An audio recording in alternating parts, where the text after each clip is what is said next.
Welcome, friend. Tonight we slip quietly into a time many call the Dark Ages, yet it glowed with a light the world almost forgot. Follow Brother Marcus as he uncovers the cathedrals that touch the sky, the scholars who mapped the stars, and the merchants who stitched continents together. Close your eyes, let the midnight bells guide you, and discover that history's so-called darkness was never dark at all, only waiting for you to see its hidden light.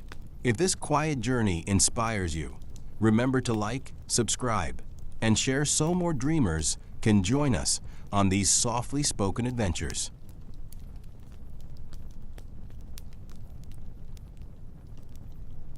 Brother Marcus wiped the dust from the ancient manuscript with trembling hands. In the deepest vault of the Abbey of St. Denis, he had found something that would change everything he believed about his world.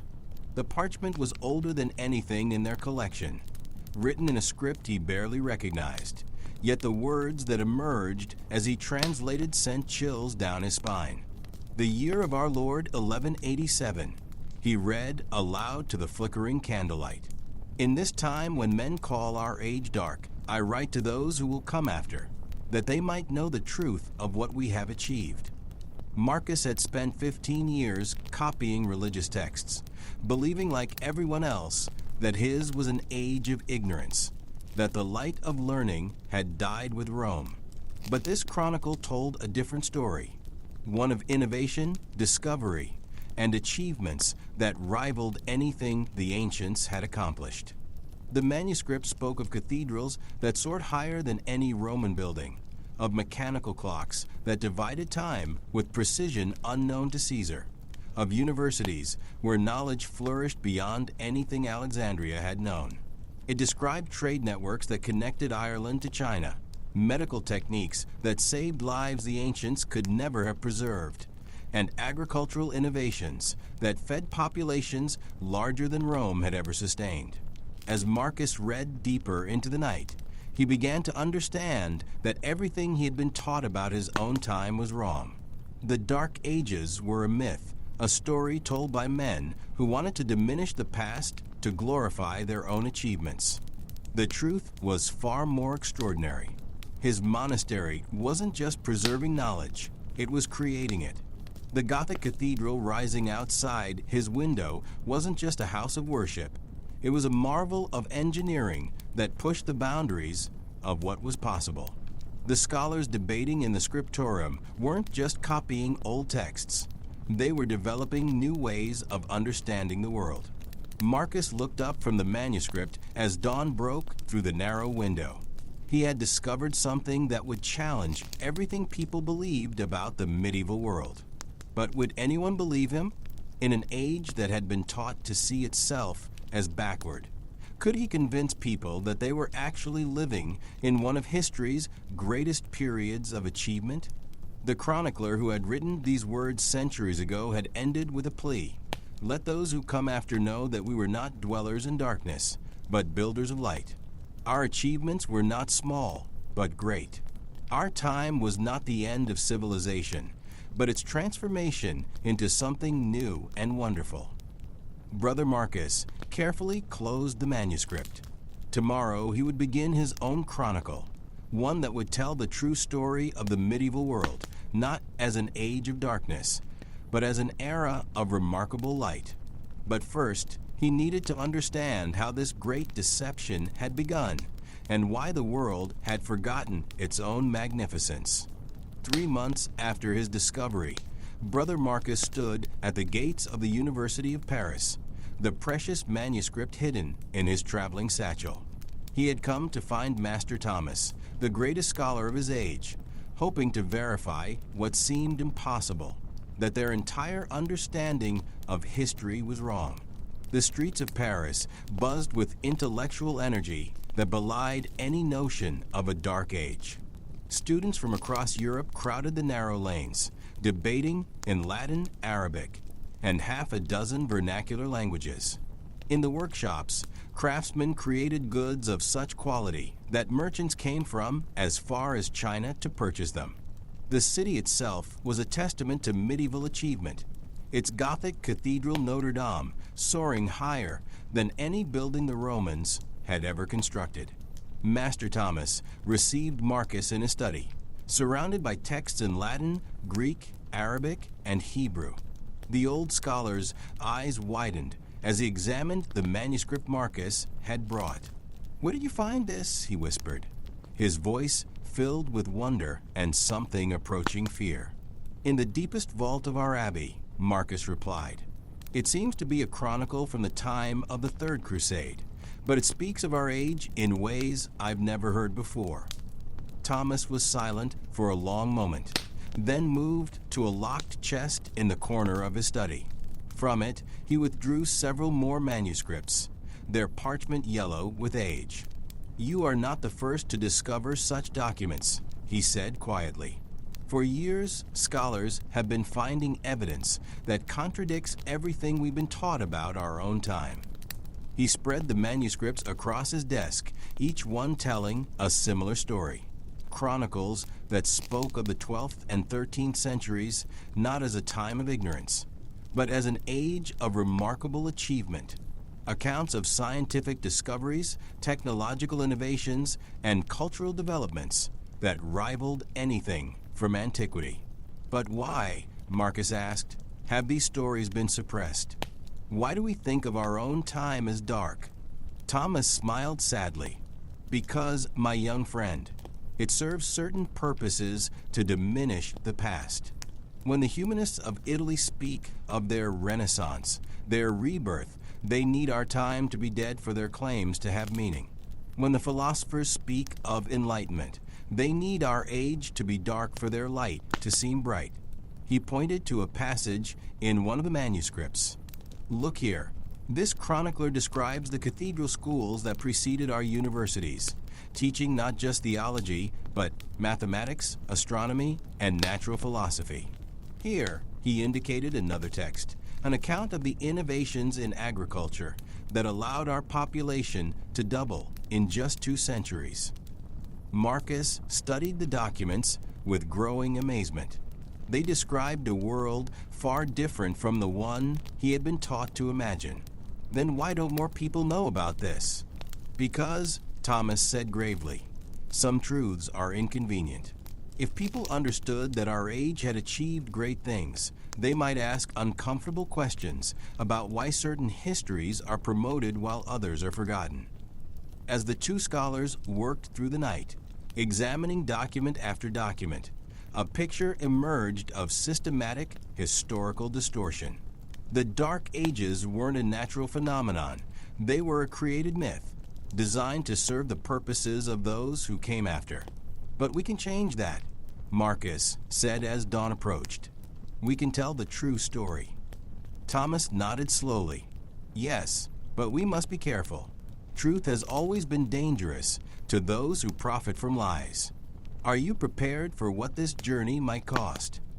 Marcus thought of the magnificent cathedral rising outside his monastery, of the universities spreading across Europe, of the trade networks connecting his world to Asia and Africa.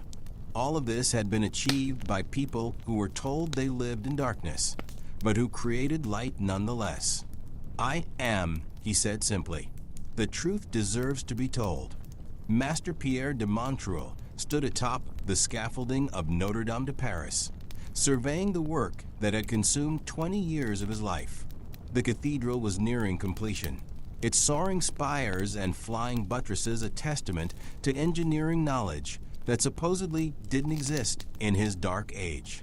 Below him, Brother Marcus approached with his scholarly companion, Master Thomas. They had come seeking answers about the technical achievements that seemed to contradict everything they had been taught about medieval capabilities. "Master Pierre," Thomas called up to the scaffolding, "we would speak with you about your work." The master builder climbed down, his hands stained with limestone dust, his eyes bright with the satisfaction of a craftsman who knew his worth. He had heard rumors of the scholars' quest to understand the true nature of their age. "You want to know how we build what the ancients could not?" Pierre asked, reading their purpose immediately. "Come, I will show you." He led them into the cathedral, pointing upward to the revolutionary flying buttresses that allowed the walls to soar to unprecedented heights. The Romans built thick and heavy, he explained. We learned to build light and strong. Each stone in this vault is positioned according to mathematical principles that distribute weight more efficiently than any building technique known to antiquity. Marcus stared upward in wonder. The soaring space seemed to defy gravity itself, held aloft by an invisible web of forces that Pierre understood with scientific precision. But where did this knowledge come from? Thomas asked. We're told that such learning was lost with Rome. Pierre laughed, a sound that echoed through the vast space. Lost? Nothing was lost, my learned friend. It was preserved, developed, and improved upon. The monasteries weren't just copying old texts, they were creating new knowledge. The cathedral schools weren't just teaching theology, they were advancing mathematics and engineering. He led them to a small chamber where his drawings and calculations were kept. The walls were covered with geometric diagrams, stress calculations, and architectural plans of stunning sophistication. Every measurement in this cathedral is based on mathematical relationships derived from musical harmonies, Pierre explained. We understand that beauty and structural integrity follow the same divine principles. Thomas examined the drawings with growing amazement. This is more advanced than anything in the classical texts. Of course it is, Pierre replied. We didn't just inherit the past, we improved upon it. The pointed arch isn't just decoration, it's a structural innovation that concentrates loads more efficiently than Roman round arches.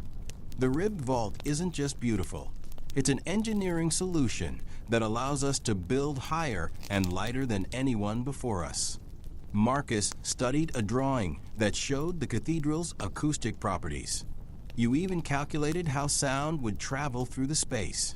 Every aspect of this building serves multiple purposes, Pierre confirmed. It's a house of worship, yes, but it's also a demonstration of human capability, a textbook in stone that teaches mathematics, engineering, and natural philosophy to anyone who knows how to read it. As they toured the building, Pierre pointed out innovation after innovation. The stained glass windows weren't just art. They were complex structural systems that had to support their own weight while maintaining the building's integrity. The stone tracery wasn't just decoration. It was a calculated framework that distributed loads while allowing maximum light penetration. How many men possess this knowledge? Thomas asked. More than you might think, Pierre replied.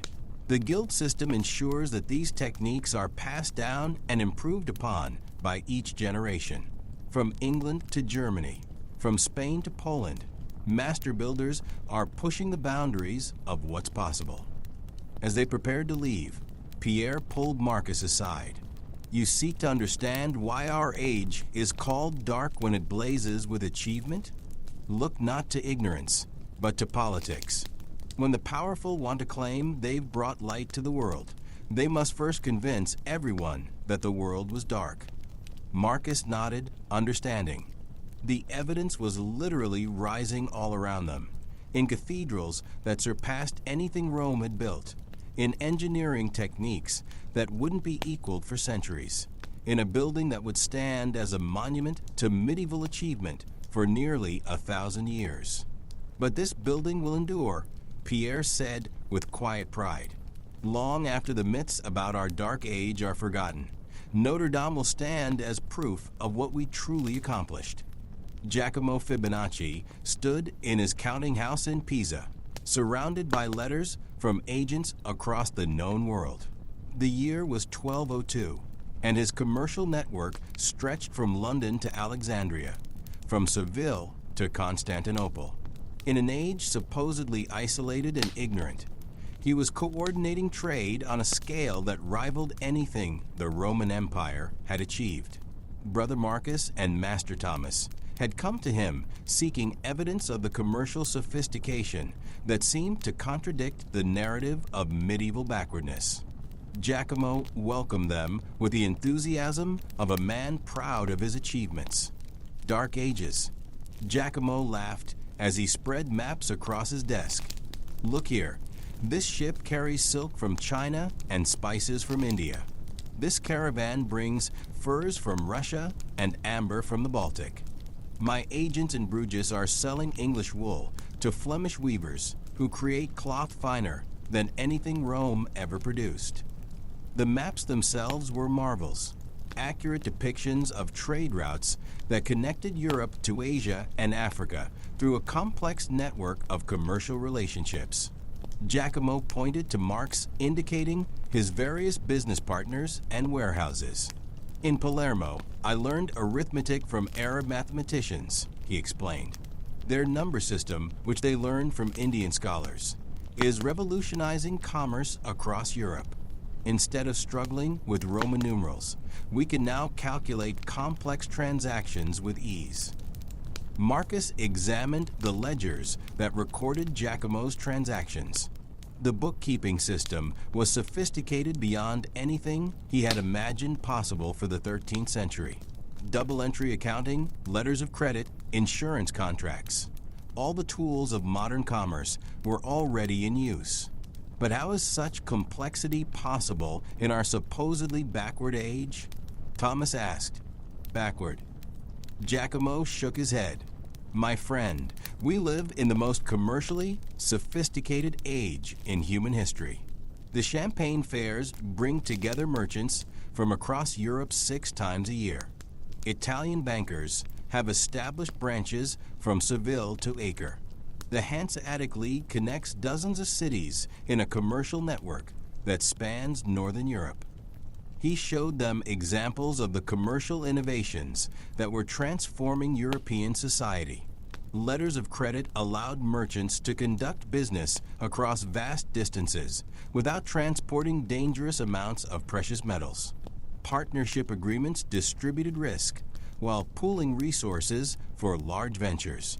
Commercial law was evolving to handle disputes between traders from different kingdoms and legal traditions.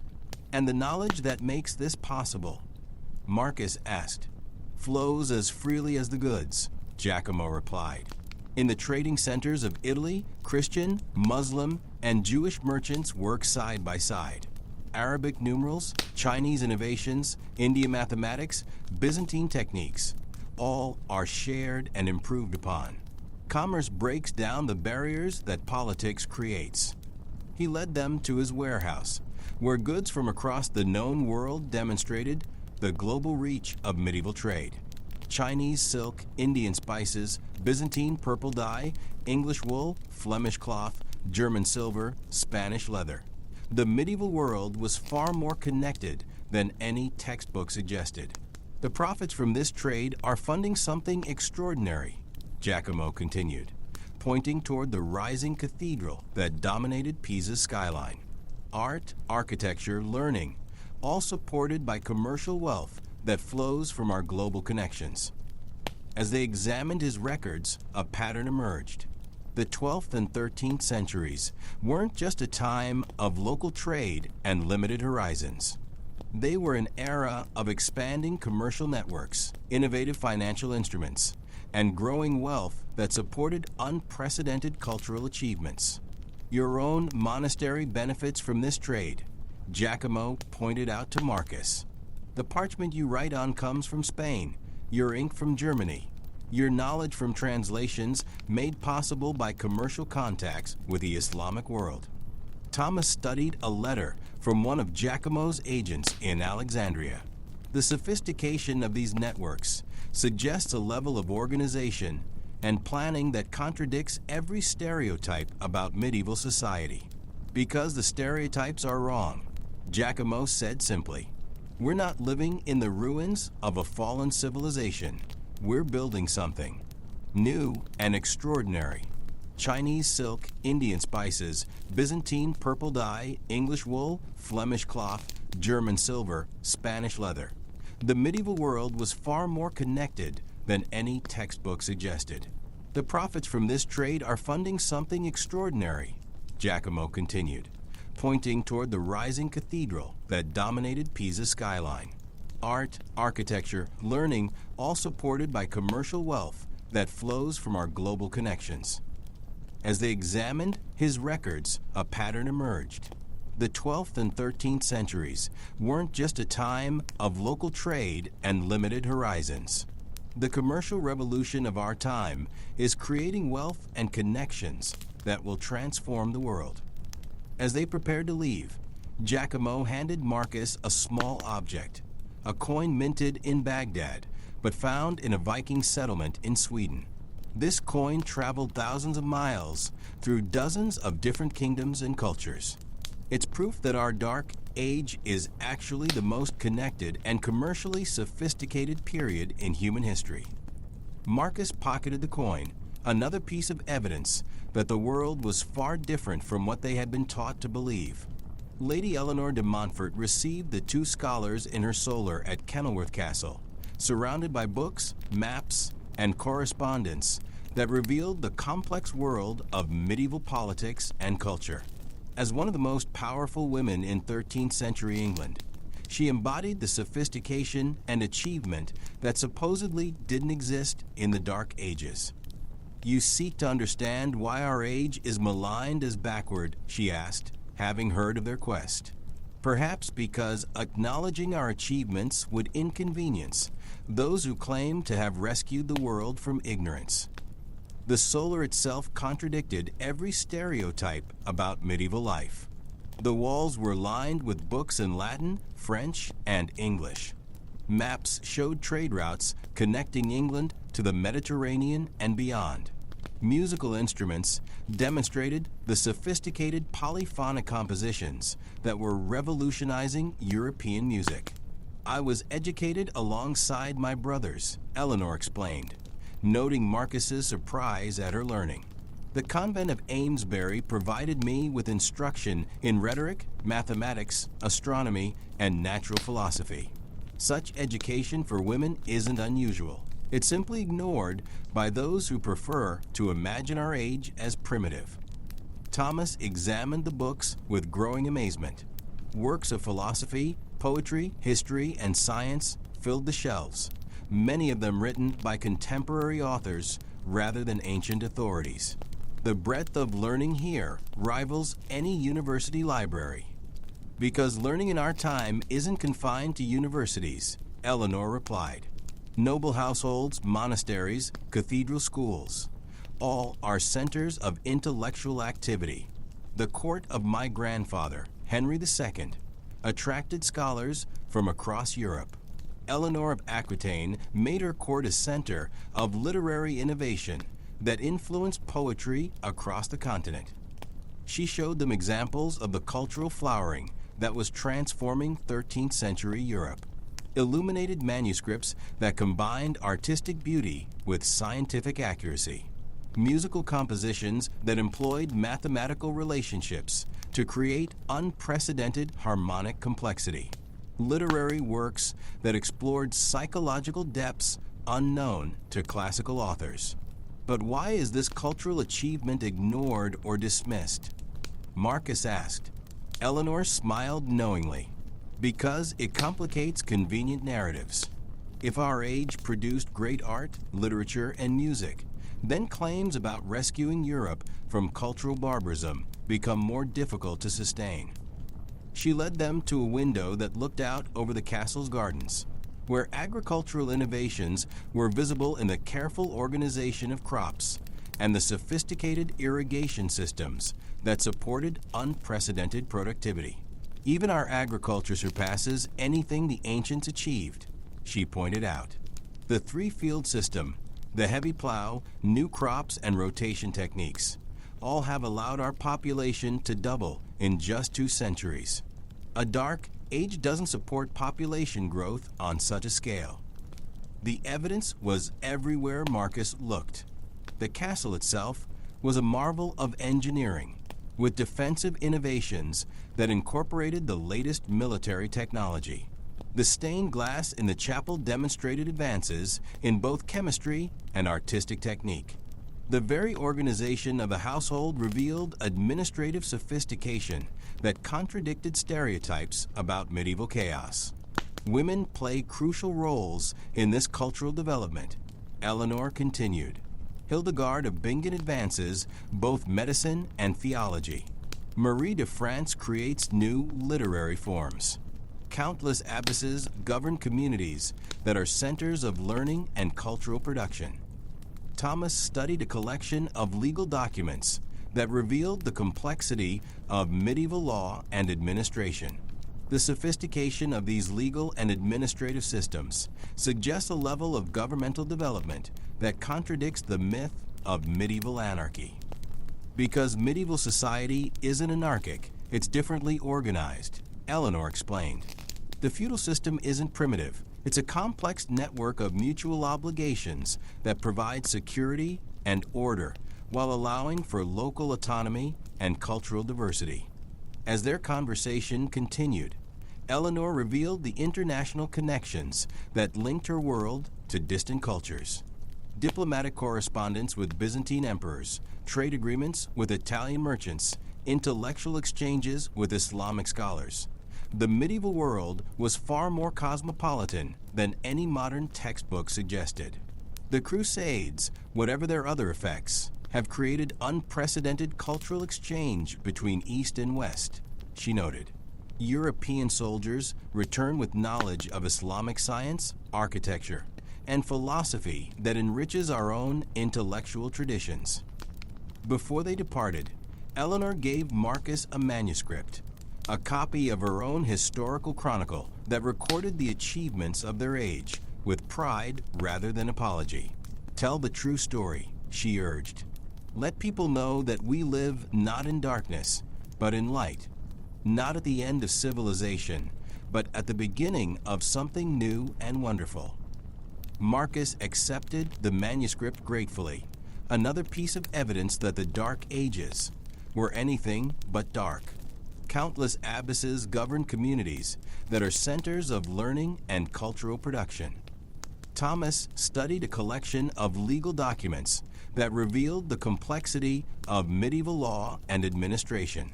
The sophistication of these legal and administrative systems suggests a level of governmental development that contradicts the myth of medieval anarchy.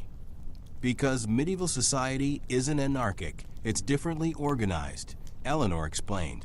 The feudal system isn't primitive. It's a complex network of mutual obligations that provide security and order while allowing for local autonomy and cultural diversity. As their conversation continued, Eleanor revealed the international connections that linked her world to distant cultures. Master Ibn Sina al-Andalusi received the scholars in his medical school at Salerno, where Christian, Muslim, and Jewish students worked together to advance the healing arts. His presence in Italy was itself proof of the cosmopolitan nature of medieval learning, a Muslim physician teaching in a Christian kingdom. His students drawn from across Europe and the Mediterranean. You wonder about the sophistication of our age? He asked, having heard of their investigation. Come, let me show you medicine that surpasses anything practiced in ancient Rome or Athens. The medical school at Salerno was a marvel of organization and learning. Anatomical diagrams based on careful dissection lined the walls. Surgical instruments of remarkable precision filled the cabinets. Libraries contained works in Arabic, Latin, Greek, and Hebrew, the accumulated medical wisdom of multiple civilizations. We performed cataract surgery with success rates the ancients never achieved, Ibn Sina explained, showing Marcus and Thomas surgical instruments of extraordinary sophistication. We understand circulation in ways that improve upon Galen. We compound medicines that cure diseases the classical physicians considered incurable. Marcus examined anatomical drawings that revealed detailed knowledge of human physiology.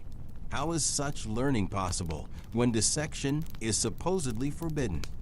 Another myth, Ibn Sina replied. The Church permits anatomical study for medical purposes.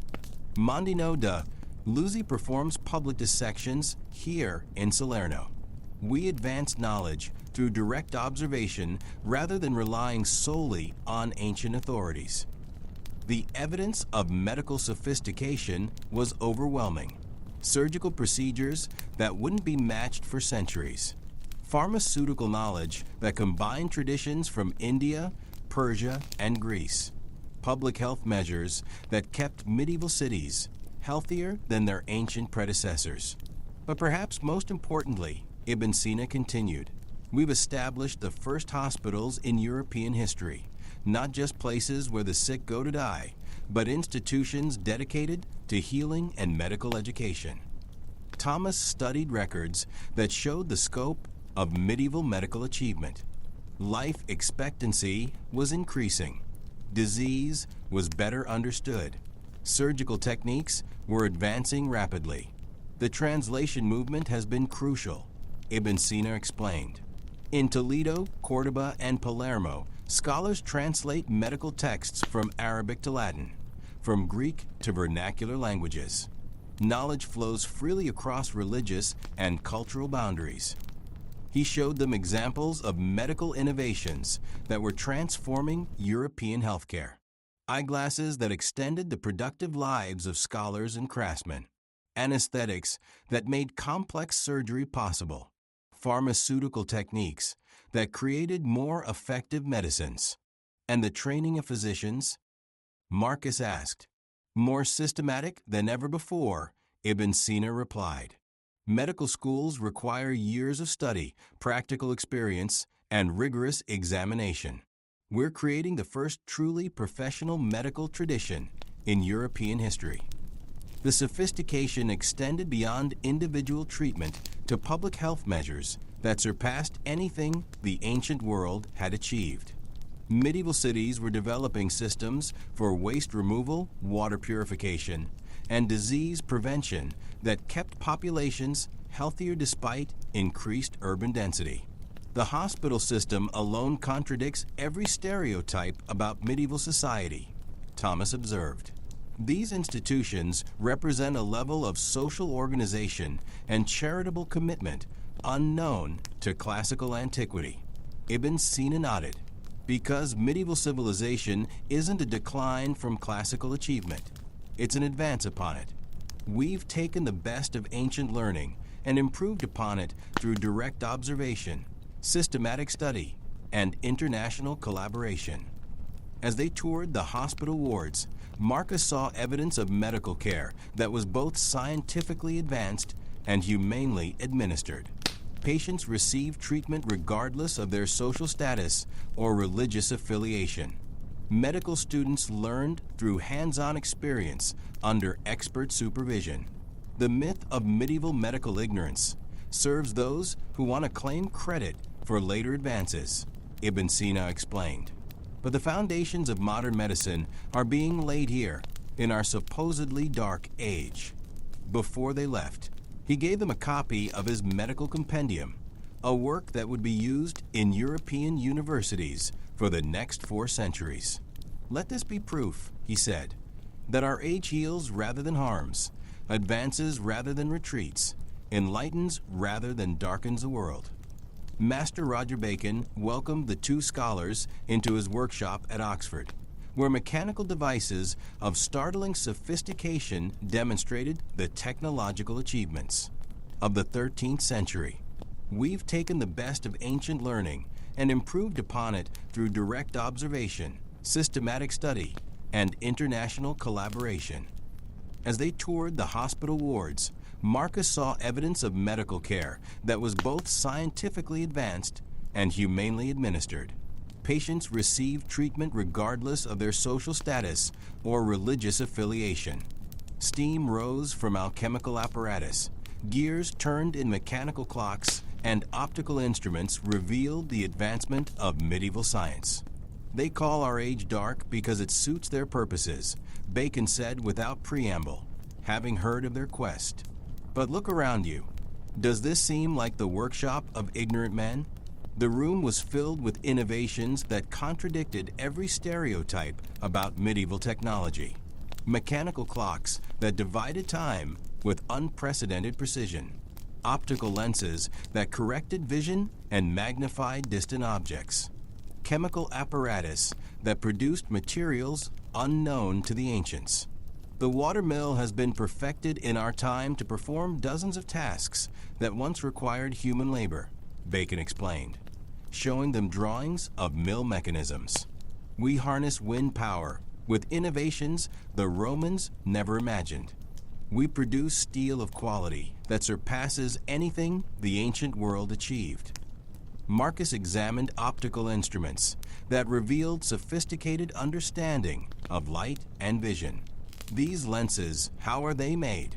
Through careful study of Islamic optical texts, combined with our own experimentation, Bacon replied, we're not just preserving ancient knowledge. We're advancing it through direct observation and systematic investigation. The evidence of technological sophistication was everywhere. Magnetic compasses that made maritime navigation more reliable. Mechanical clocks that revolutionized the organization of daily life. Improvements in metallurgy that produced better tools, weapons, and building materials. But perhaps most importantly, Bacon continued, we've developed new methods of investigation that emphasize experimentation over pure reasoning. This approach will transform how humans understand the natural world. Thomas studied drawings of mechanical devices that seemed impossibly advanced for the medieval period. The complexity of these machines suggests engineering knowledge that supposedly didn't exist until much later. Because the timeline of technological development has been distorted, Bacon explained, many innovations attributed to later periods were actually developed in our dark age. The printing press builds on techniques we're perfecting now. The mechanical clocks that will revolutionize industry are already being built in cathedral workshops. He showed them examples of medieval innovations that would influence technological development for centuries. The crank, which converted rotary motion to linear motion. The treadle, which allowed for more efficient operation of machinery. Improvements in gear systems that made complex machines possible. The monasteries are centers of technological innovation, Bacon noted. We need precise timekeeping for religious observances, so we perfect mechanical clocks. We need books for education, so we advance techniques of papermaking and ink production. We need to heat large buildings, so we develop more efficient heating systems. The workshop also contained evidence of international technological exchange. Chinese innovations adapted for European use. Islamic mechanical techniques combined with local traditions. Byzantine engineering principles applied to new problems. Knowledge flows along trade routes, Bacon explained. Merchants bring not just goods, but ideas. The Crusades, whatever their other effects, have exposed Europeans to technologies we're now adapting and improving. Marcus studied a mechanical device that seemed to anticipate later scientific instruments. These machines suggest theoretical understanding that goes beyond practical necessity. Because we're not just craftsmen, we're natural philosophers who seek to understand the principles behind our creations, Bacon replied. The mechanical arts and the liberal arts are converging in ways that will transform both practical technology and theoretical science. As their visit concluded, Bacon gave them a mechanical device, a small clock that demonstrated the precision and sophistication of medieval technology. Let this be proof, he said, that our age creates rather than copies, innovates rather than imitates, advances rather than retreats from the frontiers of human knowledge. The clock ticked steadily in Marcus's hands, each precisely measured second contradicting the myth that the medieval world was backward or stagnant. We need to heat large buildings, so we develop more efficient heating systems. The workshop also contained evidence of international technological exchange.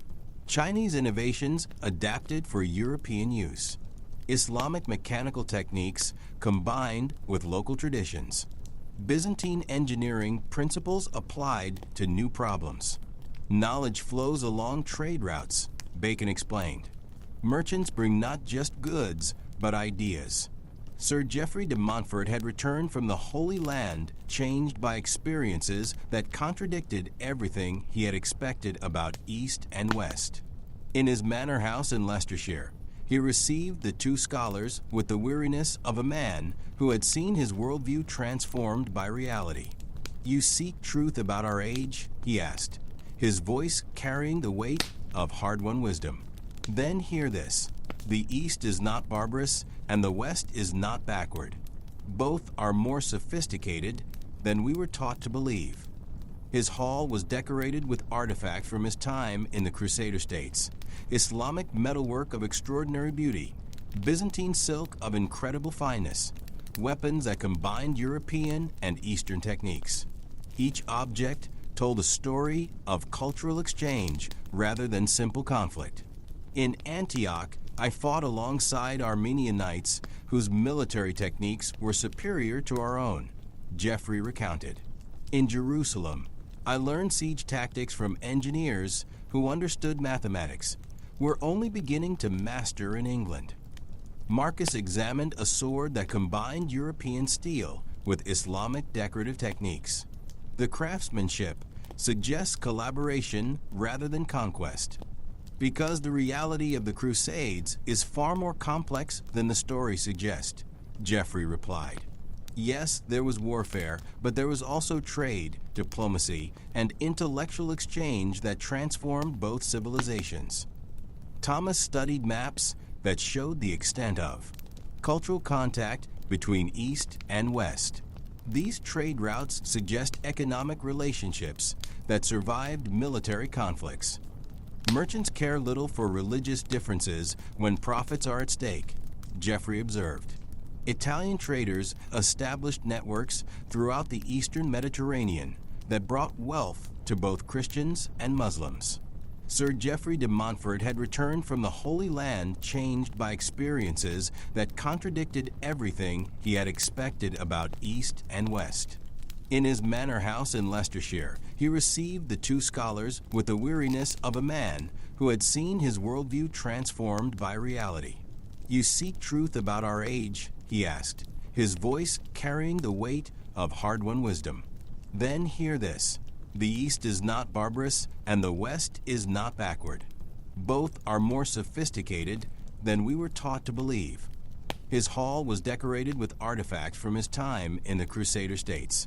Islamic metalwork of extraordinary beauty, Byzantine silk of incredible fineness, weapons that combined European and Eastern techniques. Knowledge flowed along these same routes. The evidence of technological and cultural exchange was remarkable. Military innovations that improved European warfare, architectural techniques that influenced cathedral construction, scientific knowledge that advanced European learning. "I met scholars in Damascus whose libraries contained works unknown in the West," Geoffrey continued.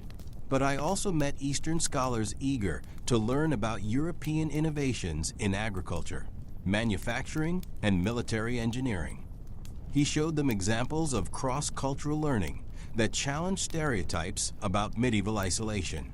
European manuscripts that incorporated Islamic mathematical notation. Crusader castles that combined Western and Eastern architectural principles. Weapons that reflected technological exchange between enemies. The Hospitallers and Templars established institutions that served both military and civilian purposes, Geoffrey noted. Their hospitals treated Muslim and Christian patients alike.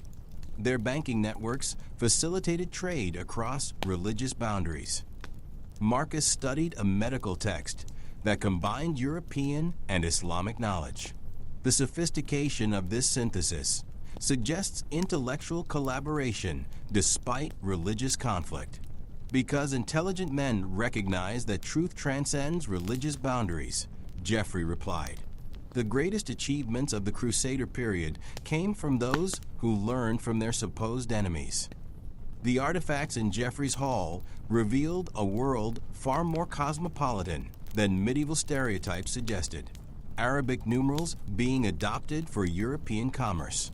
Islamic astronomical instruments being adapted for European navigation. Eastern architectural techniques being applied to Western construction projects. But perhaps most importantly, Geoffrey concluded, the Crusades demonstrated that our age is capable of organizing and executing projects of unprecedented scope and complexity. The logistics of moving armies across continents, the diplomacy required to coordinate with Byzantine and Armenian allies, the administrative systems needed to govern distant territories, all prove that medieval society possesses organizational capabilities that rival anything the ancients achieved. As they prepared to leave, Geoffrey gave them a letter written in Arabic by a Muslim scholar who had become his friend, a document that captured the mutual respect that sometimes transcended religious differences. "Let this remind you," he said, "that even our conflicts are more sophisticated than simple barbarism. The Crusades, whatever their other consequences, have created connections between East and West that will influence both civilizations for centuries to come." Mother Superior Hildegard received the scholars in her study at the Benedictine convent of Rupertsberg, surrounded by manuscripts that demonstrated the remarkable learning that flourished in medieval religious communities.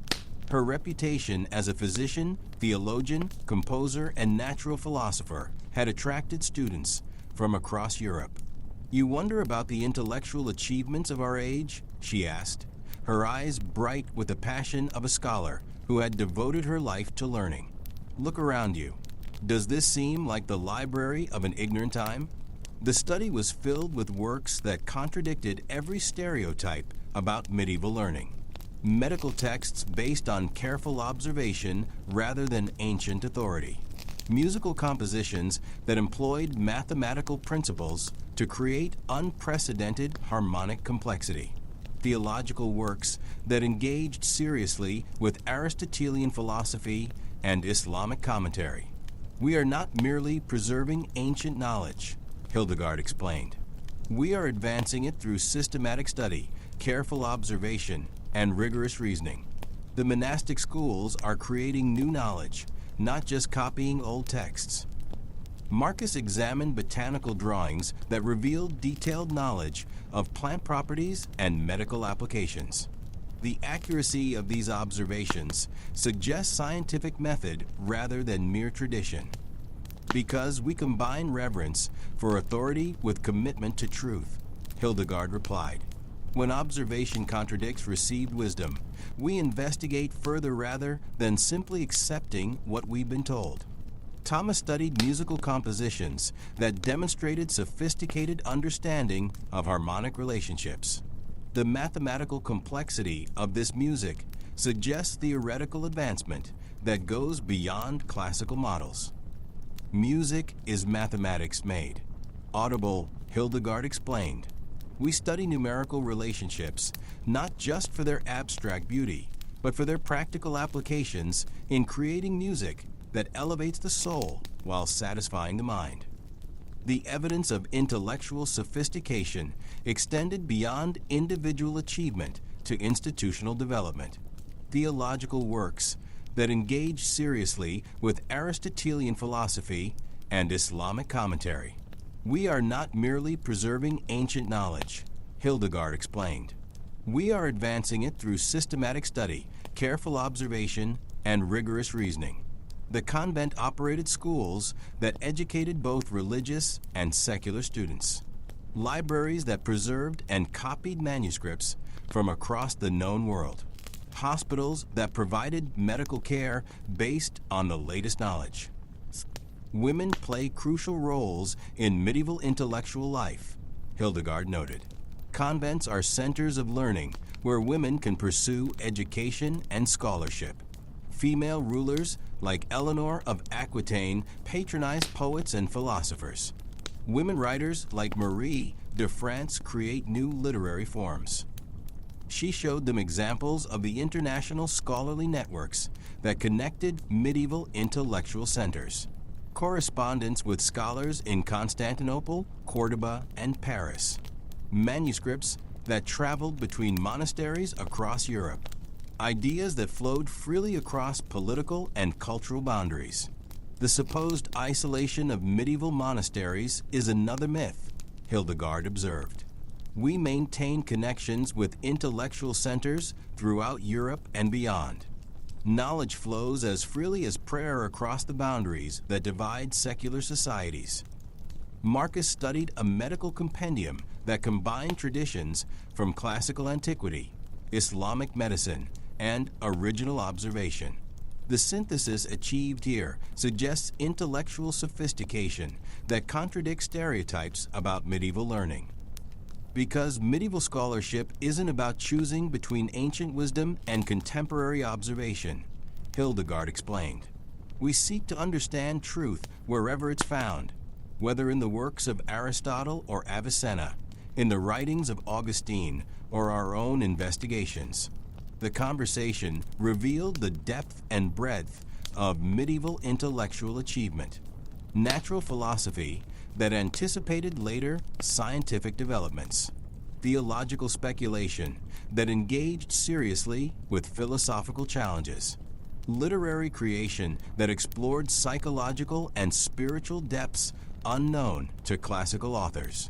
But perhaps most importantly, Hildegard concluded, we've created institutions, universities, cathedral schools, monastic academies, that will preserve and advance learning for centuries to come. Our dark age is actually laying the foundations for intellectual development that will flourish for generations. As they prepared to leave, she gave them a copy of Recibias, a visionary work that combined theological insight with natural observation and poetic expression. Let this remind you, she said, that our age produces not just scholars, but visionaries, not just learning, but wisdom that will guide humanity toward greater understanding of both natural and divine truth. Enrico Dandolo, Doge of Venice, received the scholars in his palace overlooking the lagoon, where the wealth of international commerce supported artistic and cultural achievements that rivaled anything classical antiquity had produced. At nearly 90 years old and blind, he nonetheless commanded commercial networks that stretched from London to Constantinople. Dark ages, he laughed, his sightless eyes nonetheless seeming to pierce through their misconceptions. Young scholars, from this palace I command fleets that sail to every corner of the known world. Venetian merchants trade in London, Seville, Alexandria, and Constantinople. We have established the most sophisticated commercial empire in human history. The palace itself was evidence of Venice's commercial success: Byzantine mosaics, Islamic carpets, Chinese silk, and craftsmanship from across the known world. The wealth generated by medieval trade was supporting artistic and architectural achievements that surpassed anything Rome had produced. Our banking houses have revolutionized commerce, Dandolo continued, leading them to charts that showed Venetian trade routes. Letters of credit allow a merchant in London to draw funds in Constantinople. Partnership agreements distribute risk across multiple investors. We've created financial instruments that make possible trade on an unprecedented scale. Marcus studied the maps with growing amazement. They showed not just European routes, but connections to Asia, Africa, and the distant shores of the Baltic and North Seas. The extent of these networks contradicts everything we've been taught about medieval isolation. Because isolation is a myth propagated by those who want to diminish our achievements, Dandolo replied. Venice alone maintains diplomatic and commercial relations with the Byzantine Empire, the Islamic states, the kingdoms of Western Europe, and trading cities from Novgorod to Palermo. Thomas examined commercial documents that revealed the sophistication of medieval business practices. The complexity of these contracts suggests legal and administrative development that supposedly didn't exist until much later. Commercial law has evolved to handle disputes between traders from different kingdoms and legal traditions, Dandolo explained. We've created international standards for weights, measures, and currency that make possible commerce across vast distances and cultural differences. The evidence of commercial innovation was overwhelming. The wealth generated by medieval trade was supporting artistic and architectural achievements that surpassed anything Rome had produced. Our banking houses have revolutionized commerce, Dandolo continued, leading them to charts that showed Venetian trade routes. Letters of credit allow a merchant in London to draw funds in Constantinople. Partnership agreements distribute risk across multiple investors. We've created financial instruments that make possible trade on an unprecedented scale. Marcus studied the maps with growing amazement. Double-entry bookkeeping that provided accurate financial records. Insurance contracts that protected against the risks of long-distance trade. Joint stock companies that pooled resources for major ventures. But perhaps most importantly, Dandolo continued, our commercial networks are creating cultural exchange that enriches all of Europe. Islamic mathematical techniques, Chinese technologies, Byzantine artistic traditions, all flow along our trade routes to transform European civilization. He showed them examples of this cultural synthesis.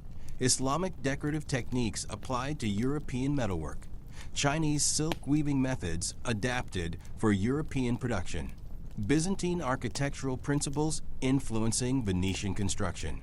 The Fourth Crusade, which I helped organize, wasn't just a military venture, but a commercial and cultural expedition that brought Eastern and Western civilizations into unprecedented contact, Dandolo noted.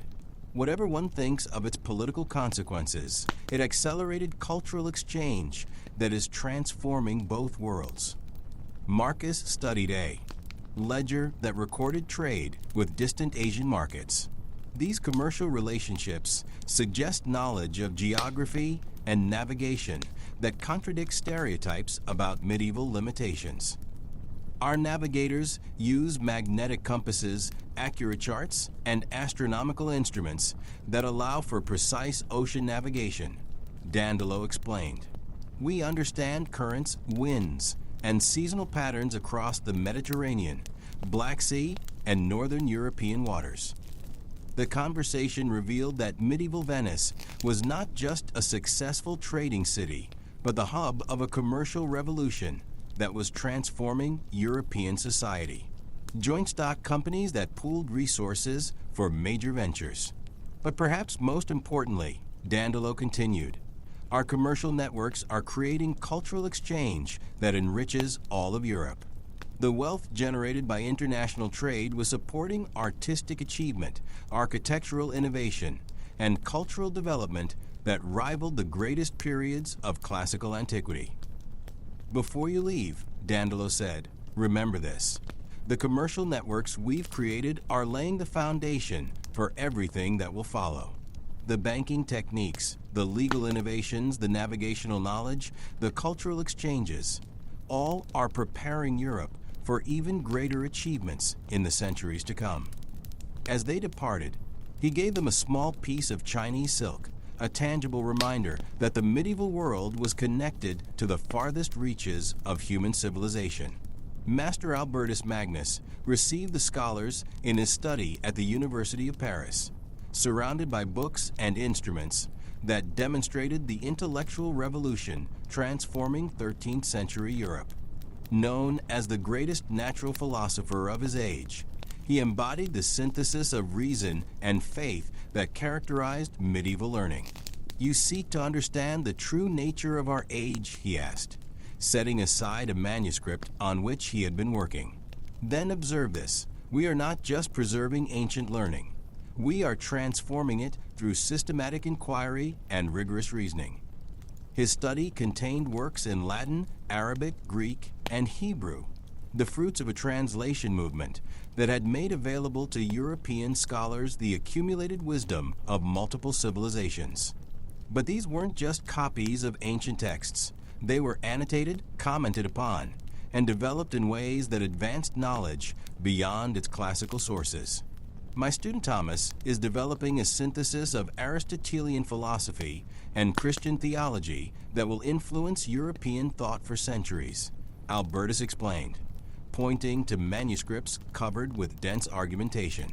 But he's not simply reconciling ancient philosophy with revealed truth. He's creating new knowledge through the application of rigorous logical method.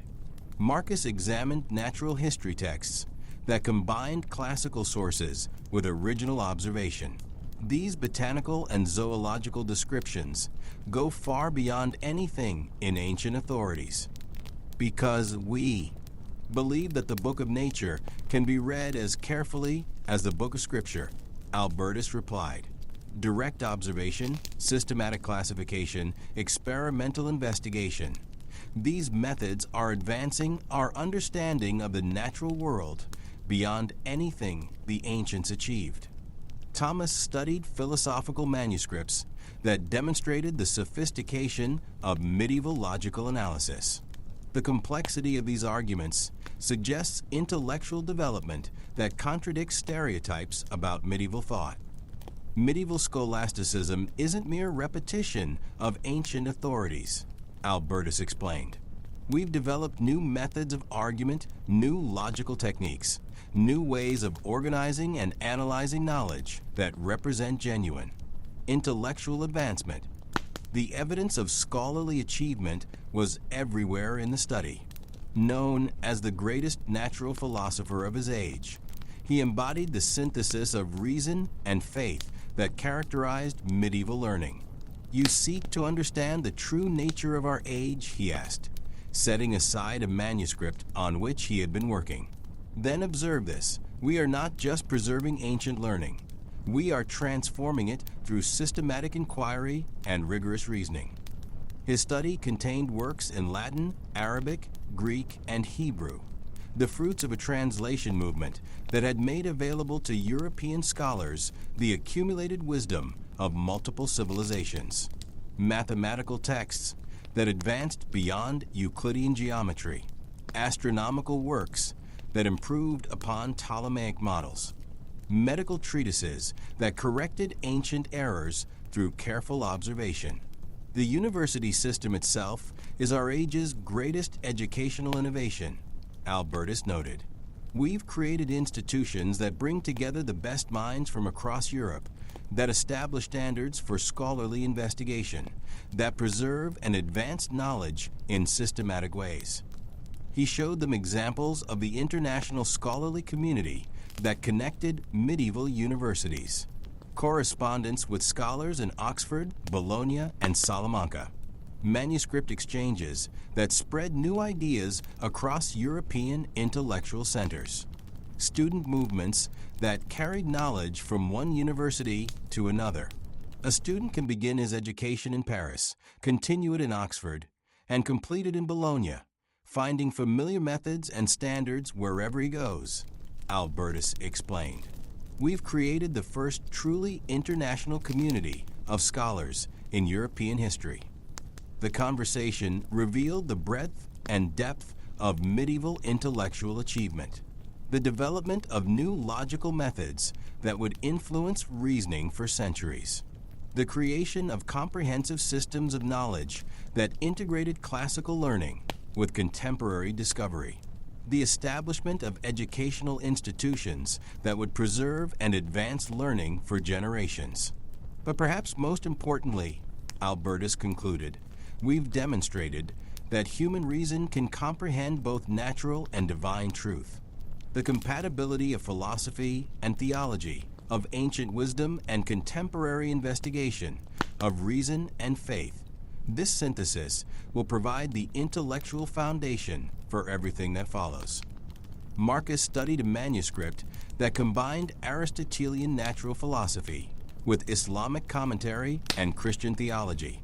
This synthesis suggests intellectual sophistication that goes far beyond simple preservation of ancient learning. Because we're not living in the shadow of the past, but in the light of ongoing discovery, Albertus replied, Our age is advancing human understanding in ways that will make possible achievements that we can barely imagine. As they prepared to leave, he gave them a copy of his work on minerals, a text that combined ancient sources with original observation and would be used by natural philosophers for centuries. Let this remind you, he said, that our dark age is actually illuminated by the light of reason, revelation, and careful investigation of the world God has created for our understanding. Master Jean de Chelles stood before the west facade of Notre Dame de Paris, gesturing toward the rose window that would become one of the most admired architectural achievements in human history. The establishment of educational institutions that would preserve and advance learning for generations. But perhaps most importantly, Albertus concluded, we've demonstrated that human reason can comprehend both natural and divine truth. As the cathedral's master builder, he embodied the technological and artistic sophistication that contradicted every stereotype about medieval capability. They will call our age dark, he told the scholars, but look upward and see light itself made manifest in stone and glass. The cathedral rising around them was a testament to engineering knowledge that wouldn't be surpassed for centuries. The flying buttresses that allowed unprecedented height, the ribbed vaulting that distributed weight with mathematical precision, the stained glass windows that transformed light into theology, all demonstrated technical achievement that rivaled anything classical antiquity had produced. Every stone in this building is positioned according to mathematical principles that we've developed through systematic study and experimentation, Jean explained, leading them up into the scaffolding. We understand structural forces in ways that allow us to build higher and lighter than any previous civilization. Marcus stared upward into the soaring space of the nave, where stone seemed to defy gravity itself. How is such height possible with medieval technology, through innovations that represent genuine advancement beyond classical techniques? Jean replied. The pointed arch concentrates loads more efficiently than Roman round arches. The establishment of educational institutions that would preserve and advance learning for generations. But perhaps most importantly, Albertus concluded, we've demonstrated that human reason can comprehend both natural and divine truth. As the cathedral's master builder, he embodied the technological and artistic sophistication that contradicted every stereotype about medieval capability. They will call our age dark, he told the scholars, but look upward and see light itself made manifest in stone and glass. The cathedral rising around them was a testament to engineering knowledge that wouldn't be surpassed for centuries. The flying buttress allows us to support tall walls while filling them with windows. The ribbed vault distributes weight along precise lines of force. Thomas examined drawings that showed the mathematical calculations underlying the cathedral's proportions. The sophistication of these plans suggests engineering knowledge equal to anything in the classical texts. Superior to classical knowledge, Jean corrected. We've taken Roman techniques and improved upon them through mathematical analysis and systematic experimentation. Gothic architecture isn't a decline from classical achievement. It's an advance beyond it. The evidence of technological sophistication was visible throughout the construction site. Mechanical devices for lifting massive stones to unprecedented heights. Precision tools for cutting and shaping stone with accuracy that modern machinery struggles to match.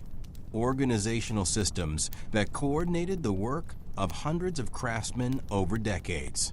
The stained glass alone represents technological achievement that the ancients never approached, Jean noted, pointing to windows that glowed like jewels in the afternoon light. We've developed chemical techniques for creating colors of unprecedented brilliance and clarity. He showed them how the windows functioned not just as art, but as structural systems that had to support their own weight while maintaining the building's integrity. The stone tracery wasn't just decorative. It was a calculated framework that distributed loads while allowing maximum light penetration. Every aspect of this building serves multiple purposes, Jean continued. It's a house of worship, but also a demonstration of human capability, a textbook in stone that teaches mathematics, engineering, and natural philosophy to anyone who understands its language. The scholars examined the acoustic calculations that had shaped the cathedral's interior space. You even planned how sound would travel through the building. Architecture, mathematics, music, and theology are all aspects of a single truth, Jean explained. The proportions that create structural stability also produce musical harmony and reflect divine order. Precision tools for cutting and shaping stone with accuracy that modern machinery struggles to match. Organizational systems that coordinated the work of hundreds of craftsmen over decades. The stained glass alone represents technological achievement that the ancients never approached, Jean noted, pointing to windows that glowed like jewels in the afternoon light. We've developed chemical techniques for creating colors of unprecedented brilliance and clarity. He showed them how the windows function not just as art, but as structural systems that had to support their own weight while maintaining the building's integrity. We build not just with stone, but with mathematical principles that connect human craft to cosmic truth. As they toured the building site, Jean pointed out innovation after innovation. New techniques for quarrying and transporting stone. Improved methods for mixing mortar that would endure for centuries. Organizational systems that managed resources and labor on an unprecedented scale. But perhaps most remarkably, he concluded, we've created schools of master builders who will carry this knowledge across Europe.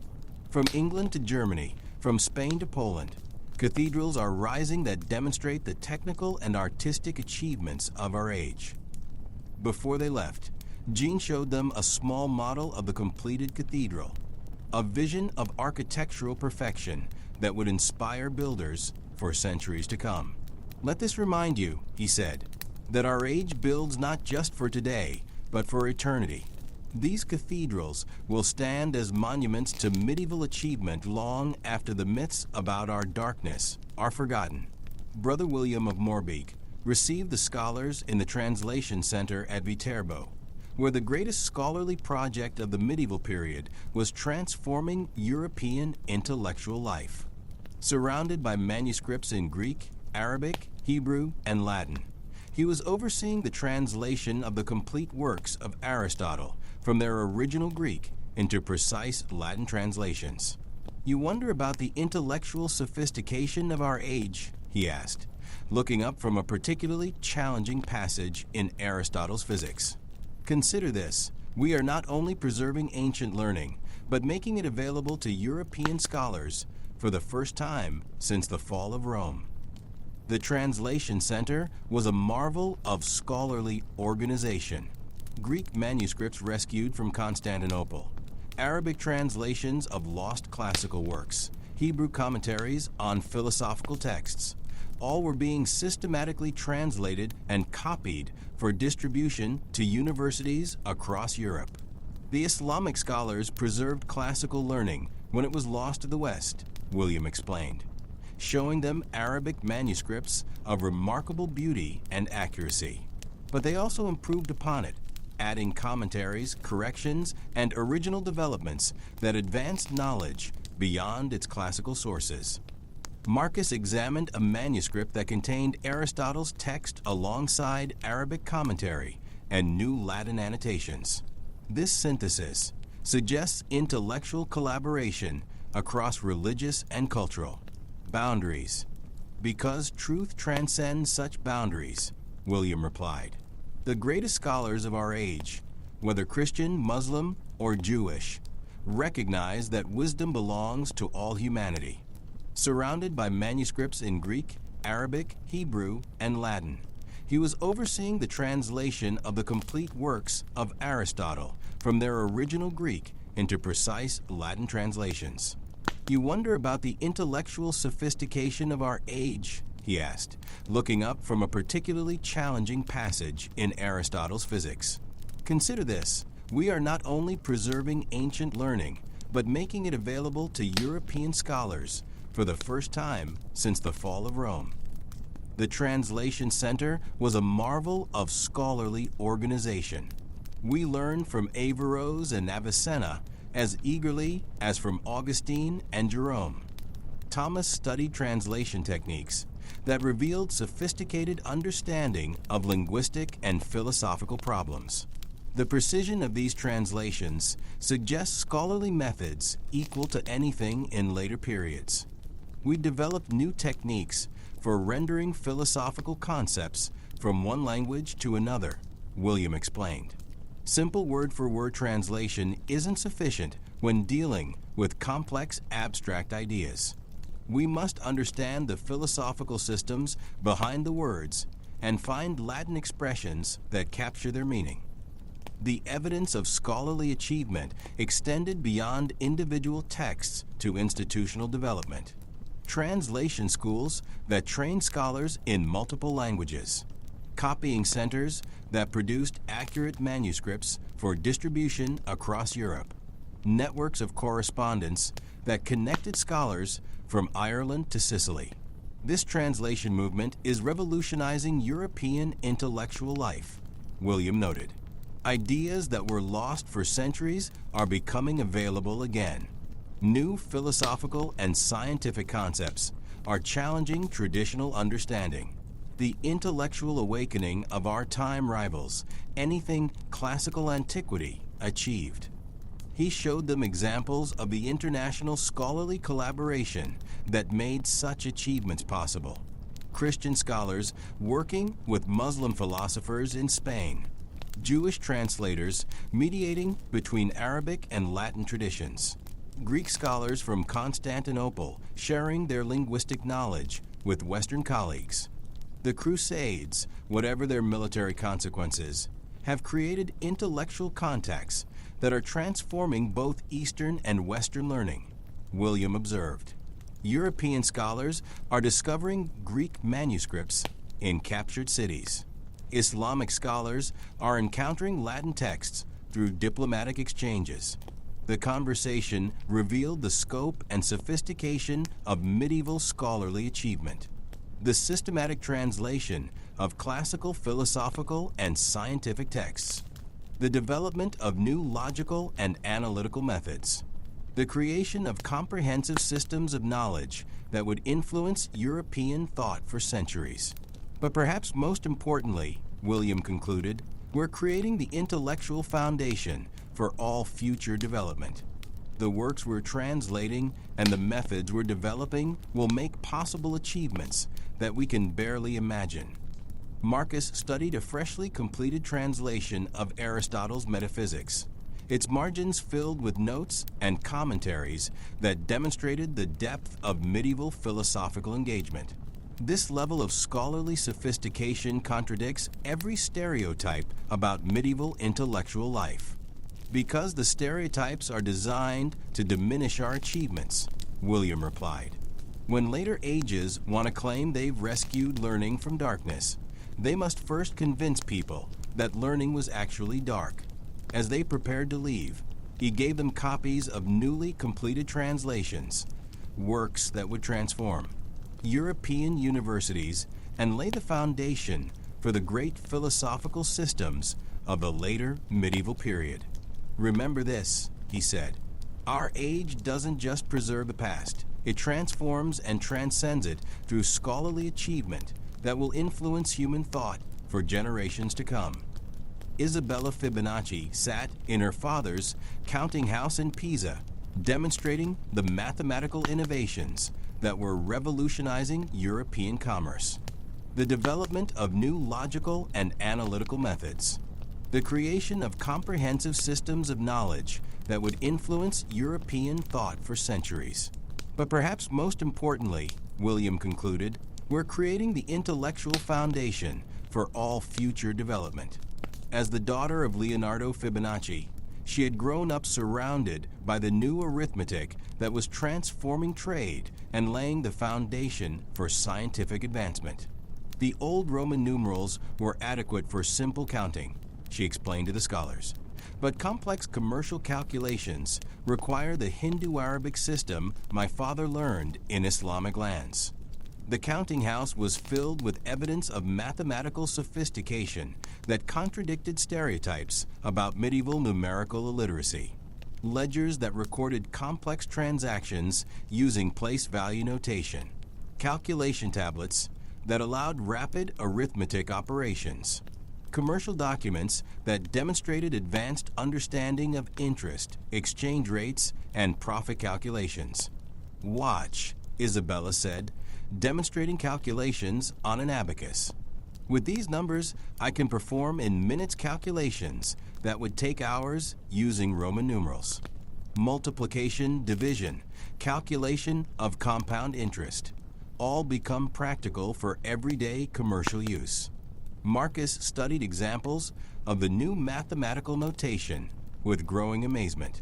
The sophistication of these calculations suggests numerical understanding that supposedly didn't exist until much later.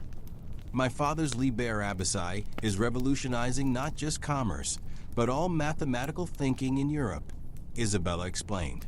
Universities are adopting the new numbers. Scholars are using them for astronomical calculations. Architects employ them for engineering computations.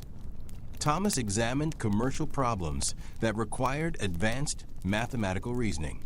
The complexity of these business calculations demonstrates practical application of mathematical knowledge that contradicts assumptions about medieval numeracy.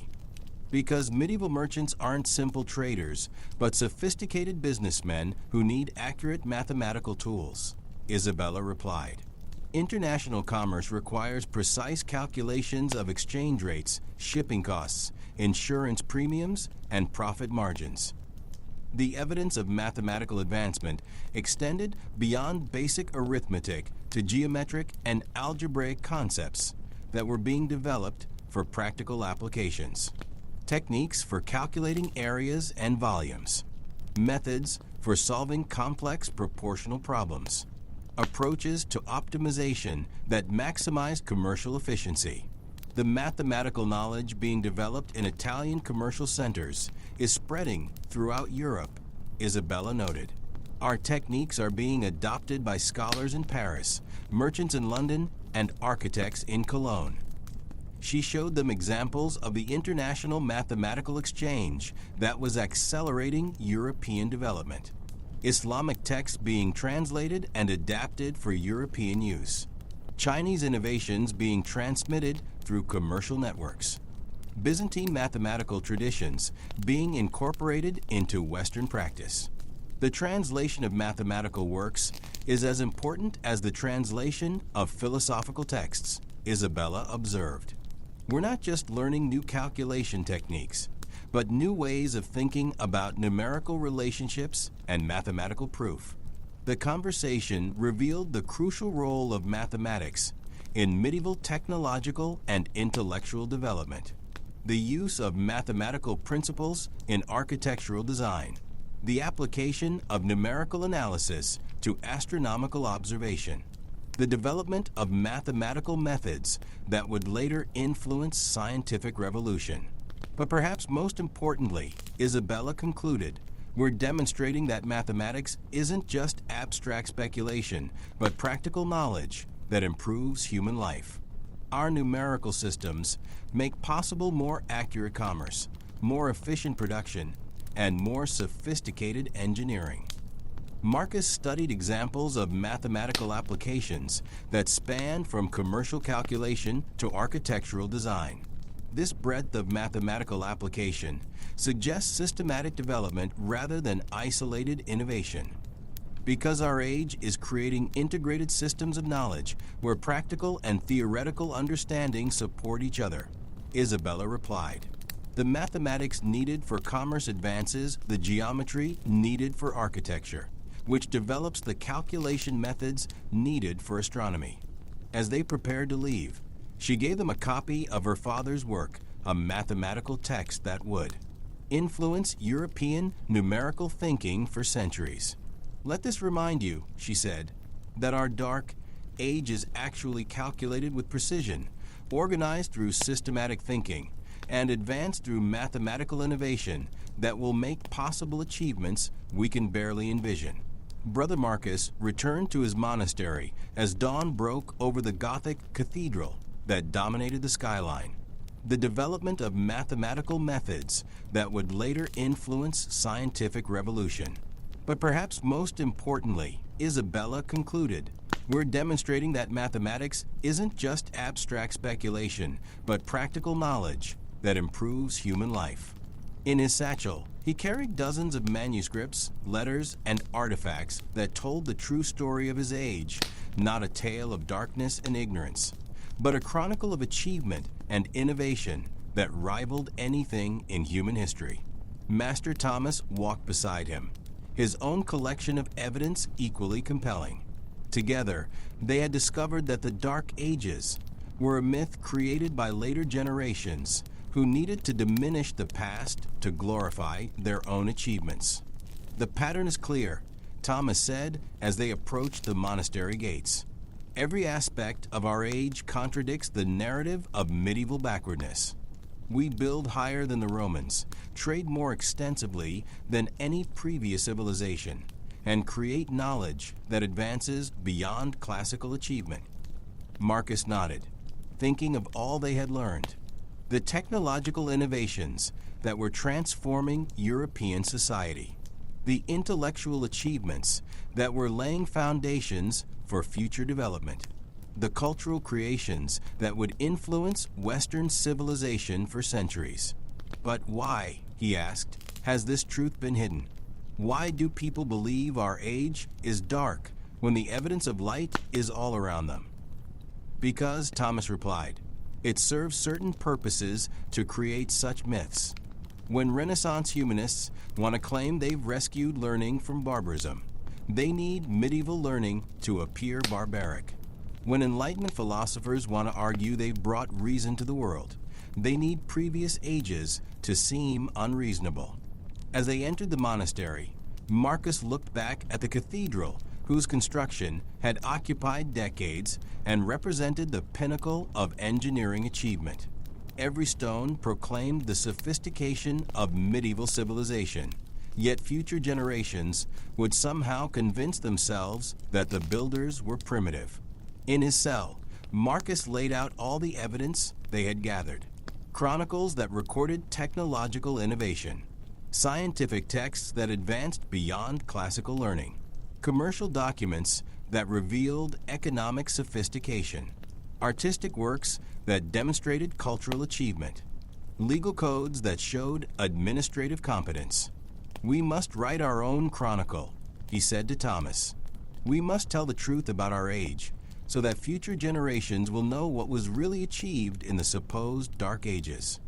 As Marcus began to write, he thought about the remarkable world he had discovered, a world that was connected globally through trade networks, advancing rapidly through technological innovation, creating beautiful works of art and architecture, developing sophisticated institutions of learning, and laying the intellectual foundations for everything that would follow. "Let this be known to all who read these words," he wrote by candlelight as the cathedral bells chimed midnight. "The age that men call dark was actually bright with achievement. Every stone proclaimed the sophistication of medieval civilization, yet future generations would somehow convince themselves that the builders were primitive." In his cell, Marcus laid out all the evidence they had gathered. Chronicles that recorded technological innovation, scientific texts that advanced beyond classical learning, commercial documents that revealed economic sophistication, artistic works that demonstrated cultural achievement. We who lived in this time were not dwellers in ignorance, but creators of knowledge, not destroyers of civilization, but builders of new and better forms of human society. The chronicle Marcus began that night would tell the true story of the medieval world not as an age of darkness, but as one of the most creative and influential periods in human history. It would challenge myths, reveal achievements, and help future generations understand that human progress isn't a matter of sudden enlightenment emerging from darkness, but of continuous development building on the achievements of each age. As he wrote, Marcus could hear the sounds of the monastery beginning its daily routine. Monks copying manuscripts that would preserve knowledge for future generations. Students preparing for lessons that would advance their understanding. Craftsmen beginning work on projects that would demonstrate medieval technical skill. The Dark Ages were ending not because light was finally dawning, but because the myths that obscured medieval achievement were finally being challenged by those brave enough to seek the truth. The real illumination would come when people recognized that there had never been any darkness, only the failure to see the light that had always been there. Marcus smiled as he continued writing, knowing that his chronicle would join the countless other medieval achievements in demonstrating that human creativity, intelligence, and achievement had never ceased. They had simply been hidden by those who found it convenient to deny their existence. The truth about the medieval world was finally being told, and it was a story not of darkness, but of brilliant, transformative, world-changing light. Master Godescalc bent over his illuminated manuscript in the Royal Scriptorium at Aachen, his brush laden with ultramarine made from lapis lazuli brought from Afghanistan. Each stroke of gold leaf and precious pigment contradicted the notion that his age lacked sophistication or international connections. Brother Marcus and Master Thomas found him working on a gospel book that would rival anything produced in classical antiquity. The intricacy of the decorative borders, the psychological depth of the portrait figures, and the mathematical precision of the geometric patterns all demonstrated artistic achievement that surpassed most earlier periods. They say our art is primitive, Godescalc murmured without looking up from his work, having heard of their quest. Yet look at this page. Every element serves both aesthetic and symbolic purposes. The interlacing patterns aren't mere decoration, but visual representations of cosmic order. The portrait of the evangelist isn't stylized through ignorance, but through deliberate choice to emphasize spiritual rather than merely physical reality. Marcus studied the manuscript pages with growing wonder. The technical skill required to create such detailed work, the expensive materials gathered from across the known world, the sophisticated iconographic program that taught theology through visual means, all suggested a cultural achievement of remarkable depth. The monasteries aren't just preserving books, Godescalc continued, finally setting down his brush. We're creating new forms of visual expression that combine classical techniques with contemporary innovation. The Carolingian Renaissance isn't revival, it's transformation. Thomas examined other manuscripts in the scriptorium, each one demonstrating different aspects of medieval artistic achievement. The variety of styles and techniques suggests ongoing innovation rather than mere copying of ancient models. Because we're not trying to recreate the past, but to create something new, Godescalc explained. We take inspiration from Byzantine mosaics, Islamic geometric patterns, classical sculpture, and contemporary observation to develop visual languages that serve our own spiritual and intellectual needs. The evidence of artistic sophistication extended beyond individual manuscripts to institutional achievement. Scriptoriums that operated like modern publishing houses, with specialized craftsmen handling different aspects of book production. Networks that connected artistic centers across Europe, spreading techniques and stylistic innovations. Patronage systems that supported both religious and secular artistic projects. The Book of Kells, the Lindisfarne Gospels, the Utrecht Psalter. Godescalc listed some of the masterpieces being created in their age. Each represents not just individual genius, but collective achievement that demonstrates the cultural vitality of our supposedly dark period. As they watched him work, The scholars understood that medieval art wasn't primitive or crude, but deliberately symbolic, sophisticated in its techniques, and profound in its spiritual and intellectual content. The artists of their age weren't trying to imitate classical naturalism, but were developing new forms of visual expression suited to Christian culture and medieval sensibilities. Let future generations remember, Godescalc said as he applied gold leaf to a decorative initial, that we illuminated not just manuscripts, but an entire age with beauty, meaning, and artistic achievement that will inspire creators for centuries to come. Eric the Far Traveler stood on the deck of his longship as it approached the monastery of Lindisfarne. But he came not as a raider, but as a trader carrying goods from the distant reaches of the North Atlantic. His presence challenged every assumption about medieval Vikings as simple barbarians. The monks fear us because of stories, Eric told Marcus and Thomas when they met him in the monastery's guest quarters. But we are explorers, traders, and craftsmen who have connected the northern world in ways no previous civilization achieved. Eric's ship was evidence of technological sophistication that contradicted stereotypes about medieval shipbuilding. The flexible construction that allowed the vessel to ride Atlantic swells, the sophisticated navigation techniques that enabled ocean voyaging, the efficient design that made possible long-distance exploration, all demonstrated engineering achievement that wouldn't be matched for centuries. We have established settlements in Iceland, Greenland, and Vinland, Eric continued, using maps carved on walrus ivory to show the extent of Norse exploration. Our trade networks connect Greenland to Greenland, bringing goods from America to Europe centuries before anyone else imagines such voyages are possible. Marcus studied artifacts that demonstrated the global reach of Viking trade. Islamic silver coins found in Scandinavian hoards, Chinese silk in Norwegian graves, American timber in Greenlandic settlements. The evidence suggested commercial networks that spanned continents and connected diverse cultures. But how do you navigate such distances without modern instruments? Thomas asked, examining the simple tools Eric used for oceanic navigation. Through knowledge passed down through generations, Eric replied. We read the stars, the currents, the behavior of whales and seabirds. Our sagas aren't just stories, but navigation manuals that encode astronomical observations and geographic knowledge. The conversation revealed the sophistication of Norse civilization, democratic assemblies that governed through law rather than arbitrary authority, legal codes that protected individual rights and regulated commercial transactions, literary traditions that preserved historical knowledge and cultural values through oral poetry of remarkable complexity.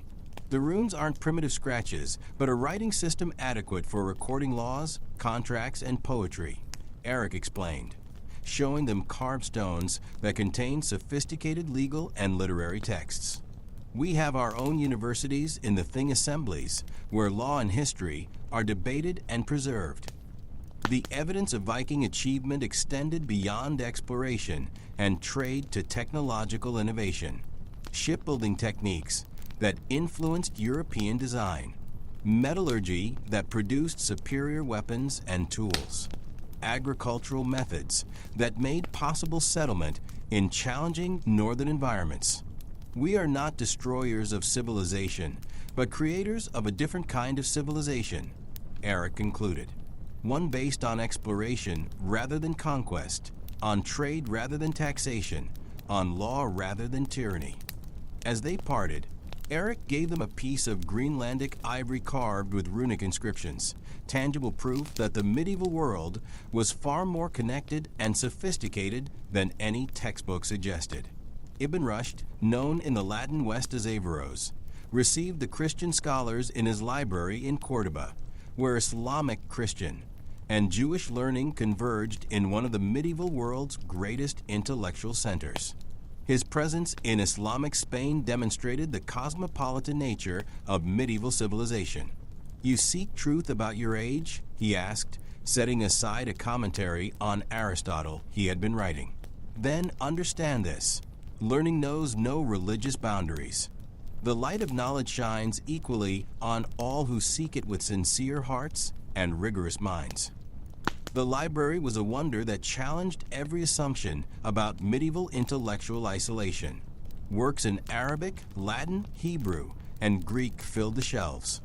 Islamic, Christian, and Jewish scholars worked side by side, translating, commenting, and developing ideas that would influence European thought for centuries.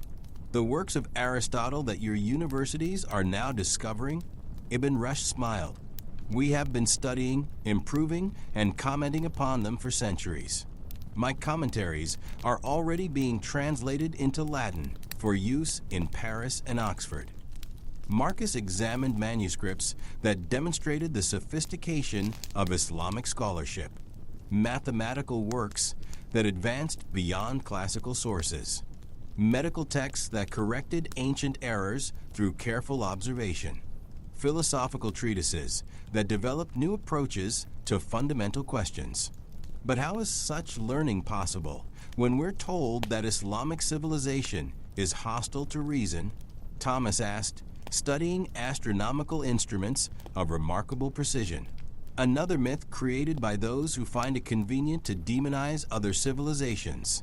Ibn Rushd replied, Islamic culture has preserved, translated, and advanced classical learning.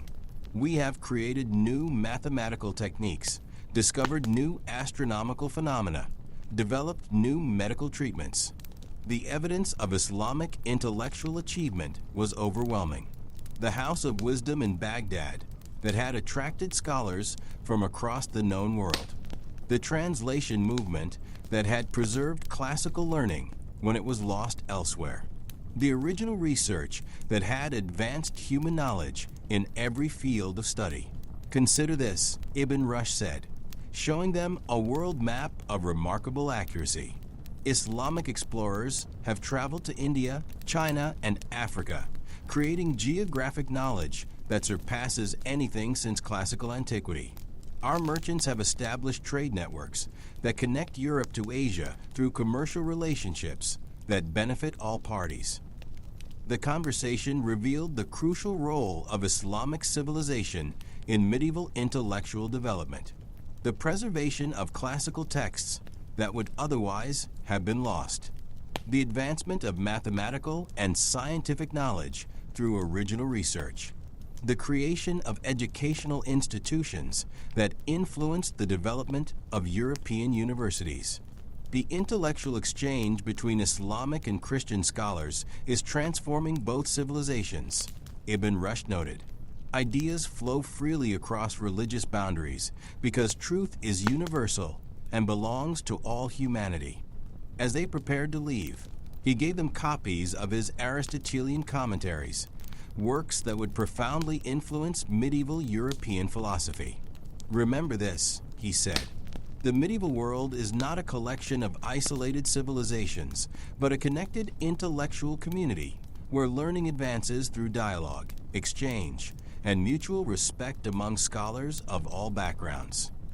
Master Guillaume stood in his goldsmith's workshop in Paris, surrounded by apprentices creating works of art that would adorn the greatest churches and royal courts of Europe.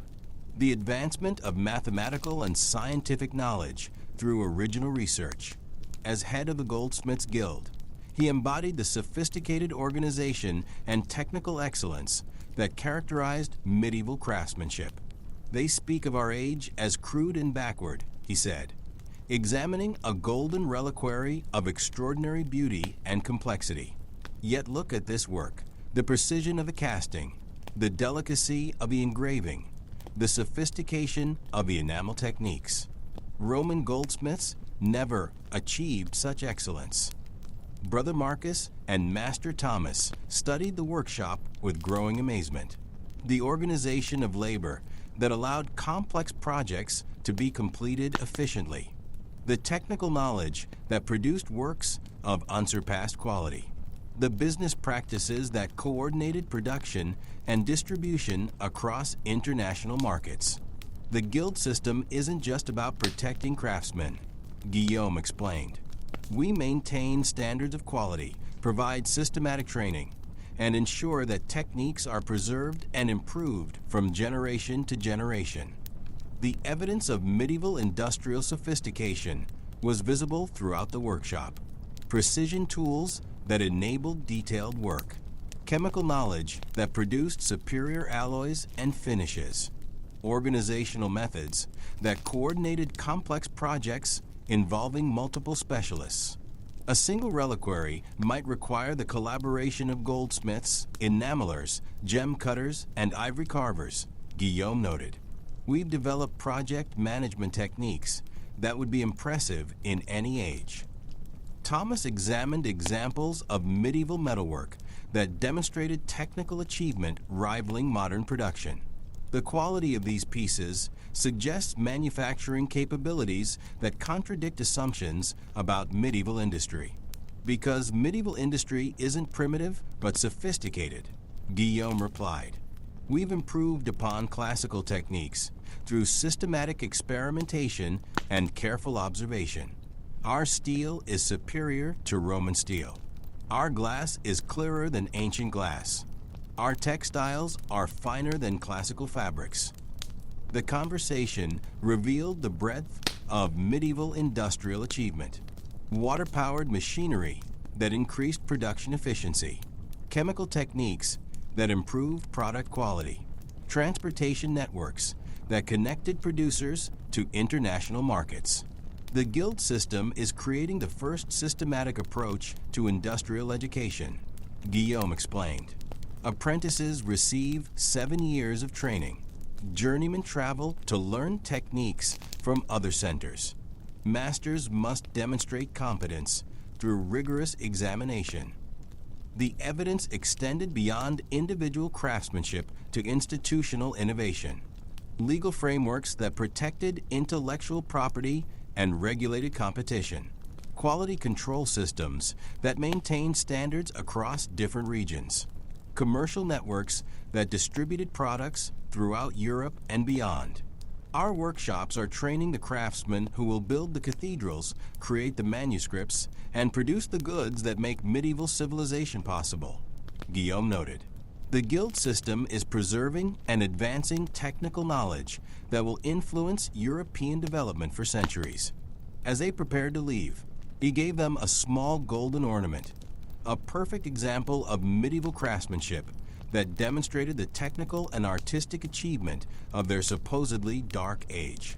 Peasant William stood in his fields outside Canterbury, demonstrating agricultural techniques that had revolutionized European food production and made possible the population growth that supported medieval civilization's remarkable achievements. The lords may rule the land, he told the scholars, but we work at have created innovations that feed more people better than any previous age in human history. The evidence of agricultural revolution was visible across the landscape. The heavy plow that had opened the rich soils of northern Europe to cultivation. The three-field system that had increased productive capacity by 50%. The new crops that had improved nutrition and supported larger populations. See this plow, William said, pointing to the massive implement that required 8 oxen to pull. It can break soil that Roman plows could never touch. We've opened vast areas to cultivation that were useless under the old farming methods. Marcus studied the organization of the medieval village with new understanding. The cooperation required to maintain plow teams. The sophisticated crop rotation that maintained soil fertility. The integration of agriculture and animal husbandry that maximized land use efficiency. The three-field system isn't just about leaving land fallow, William explained. We rotate between winter wheat, spring oats, and pasture, maintaining soil nutrients while maximizing production. It's scientific agriculture based on careful observation and systematic experimentation. Thomas examined new crops that had transformed the European diet. These beans and peas provide protein that supplements grain-based diets. The broad bean alone has revolutionized European nutrition, William replied. It provides protein that allows populations to grow even when meat is scarce. Combined with improved grains, it's supporting population levels that double every century. The conversation revealed the scope of medieval agricultural achievement. Water mills that processed grain more efficiently than hand grinding. Windmills that provided power in areas without rivers. Improved breeding that produced stronger horses and more productive cattle. The new horse collar and iron horseshoe have made horses practical for farm work, William noted. A horse can work longer and faster than oxen, increasing productivity dramatically. The evidence extended beyond individual innovations to systematic improvement. Land reclamation projects that brought new areas under cultivation. Drainage techniques that made previously unusable lands productive. Forest management that provided timber while maintaining agricultural space. We're not just growing more food, but better food, William observed. Improved varieties of wheat and oats provide better nutrition. New vegetables improve diet quality. Better preservation techniques ensure food security through winter months. The agricultural revolution was supporting everything else that characterized medieval achievement. The population growth that provided labor for cathedral construction, the food surpluses that supported urban development, the prosperity that funded artistic and intellectual projects. Without agricultural innovation, none of the other achievements of our age would be possible. William concluded, "We feed the scholars, the craftsmen, the merchants, and the builders who create medieval civilization." Countess Marie de Champagne received the scholars in her court at Troyes, where the literary revolution known as courtly romance was transforming European culture and creating new forms of artistic expression that would influence Western literature for centuries. "You seek to understand the cultural achievements of our age?" she asked, surrounded by troubadours, poets, and scholars who had gathered for her patronage. "Then observe how we have created entirely new forms of literature that explore the depths of human emotion and psychology." The court was a center of cultural innovation that challenged every assumption about medieval artistic capability. Drainage techniques that made previously unusable lands productive. Forest management that provided timber while maintaining agricultural space. "We're not just growing more food, but better food," William observed. Improved varieties of wheat and oats provide better nutrition. New vegetables improve diet quality. Poets from across Europe gathered to share techniques and compete in literary creation. Musicians developed new forms of song that combined classical elements with contemporary innovation. Artists created works that served both aesthetic and spiritual purposes. Chrétien de Troyes has created the Arthurian romance under my patronage, Marie explained, indicating the poet who was revolutionizing European literature. His stories don't just entertain, but explore complex questions about love, loyalty, honor, and the relationship between individual desire and social obligation. Marcus studied manuscripts that demonstrated the sophistication of medieval literary achievement, complex narrative structures that influenced storytelling for centuries, psychological insights that anticipated modern understanding of human motivation, poetic techniques that combine technical excellence with emotional depth. But how can such sophisticated literature emerge from a supposedly backward age? Thomas asked, examining poems that displayed remarkable technical and artistic achievement. "Because our age isn't backward, but forward-looking," Marie replied. "We're creating new forms of artistic expression suited to our own cultural needs and spiritual insights.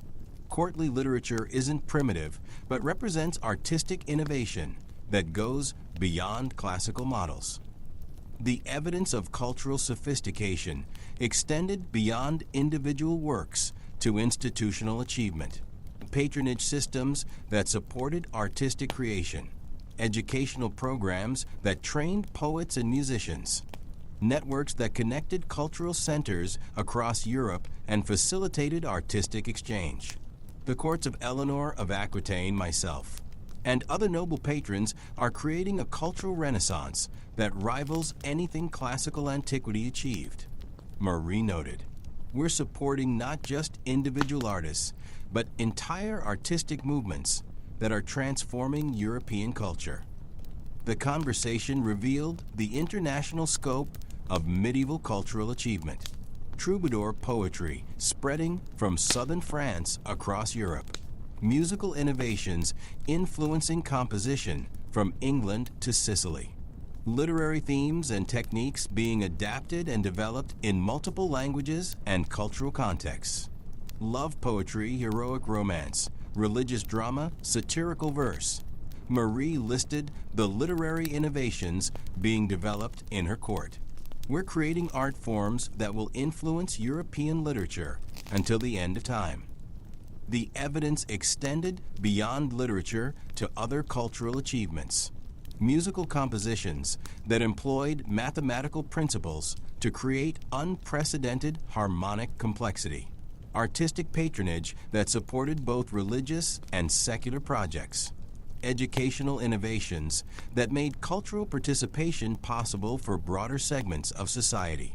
Our courts are universities of the heart, Marie concluded, where we study not just theology and philosophy, but the full range of human experience through artistic creation that captures truth in forms more beautiful and memorable than mere abstract reasoning.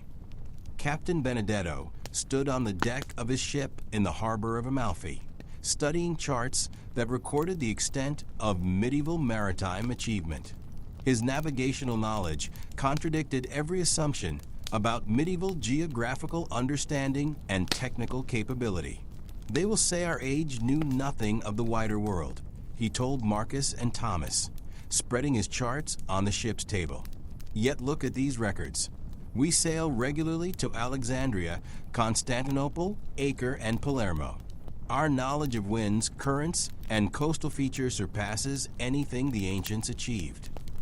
The charts themselves were marvels of accuracy and detail, coastlines drawn with precision that wouldn't be matched for centuries, wind patterns recorded through careful observation, harbor descriptions that enabled safe navigation in unfamiliar waters. The magnetic compass has revolutionized navigation, Benedetto explained, showing them the instrument that was transforming maritime travel. We can now maintain course in cloudy weather or during night sailing. Combined with accurate charts, it makes possible voyages that were previously impossible. Marcus studied instruments that demonstrated the sophistication of medieval navigation, astrolabes that determined position through astronomical observation, depth-sounding equipment that prevented grounding in shallow waters, weather prediction techniques that avoided dangerous storms.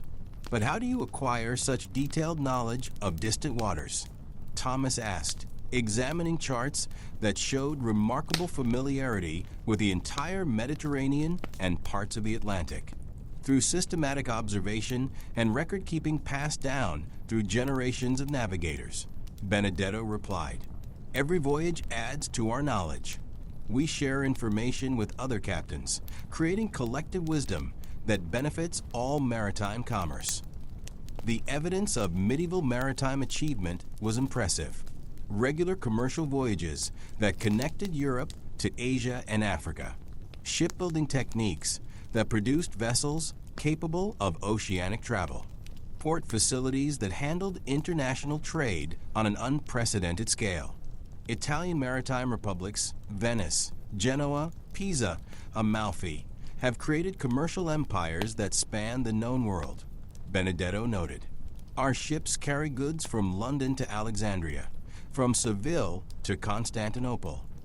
The conversation revealed the international scope of medieval maritime activity, diplomatic missions that maintained relationships with distant kingdoms, exploration voyages that expanded geographical knowledge, commercial networks that connected diverse cultures through trade relationships. The Crusades, whatever their religious significance, have created maritime connections between East and West that transform both civilizations, Benedetto observed. European ships regularly visit Islamic ports. Eastern goods flow into European markets. Cultural exchange occurs wherever merchants meet. The evidence extended beyond individual navigation to institutional achievement. Maritime law that governed international commerce. Insurance systems that protected against the risks of sea travel. Harbor authorities that managed increasingly complex port operations. We're not just preserving classical navigational knowledge, but advancing it through systematic observation and technical innovation, Benedetto concluded. Medieval navigation is more accurate, more reliable, and more extensive than anything achieved by previous civilizations. As they prepared to leave, he gave them a compass, a technological innovation that was revolutionizing not just navigation, but humanity's relationship with space and direction. Master Fulbert stood in the cathedral school at Chartres, where the educational revolution that would create medieval universities was already transforming European intellectual life. Surrounded by students from across Europe, he embodied the sophisticated learning that contradicted every stereotype about medieval education. They will claim that learning disappeared with Rome, he told the scholars, but observe these students. They come from England, Germany, Italy, and Spain to study mathematics, astronomy, music, and rhetoric. Our age is creating the most systematic educational institutions in human history. The school was a marvel of educational organization, structured curricula that provided comprehensive training in both practical and theoretical subjects.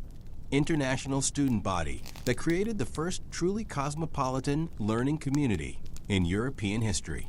Faculty that included the greatest scholars of the age. The 7 liberal arts grammar, rhetoric, logic, arithmetic, geometry, music, and astronomy provide systematic training that develops both intellectual skills and moral character. Fulbert explained, "We're not just transmitting information, but forming minds capable of rigorous thinking and ethical reasoning."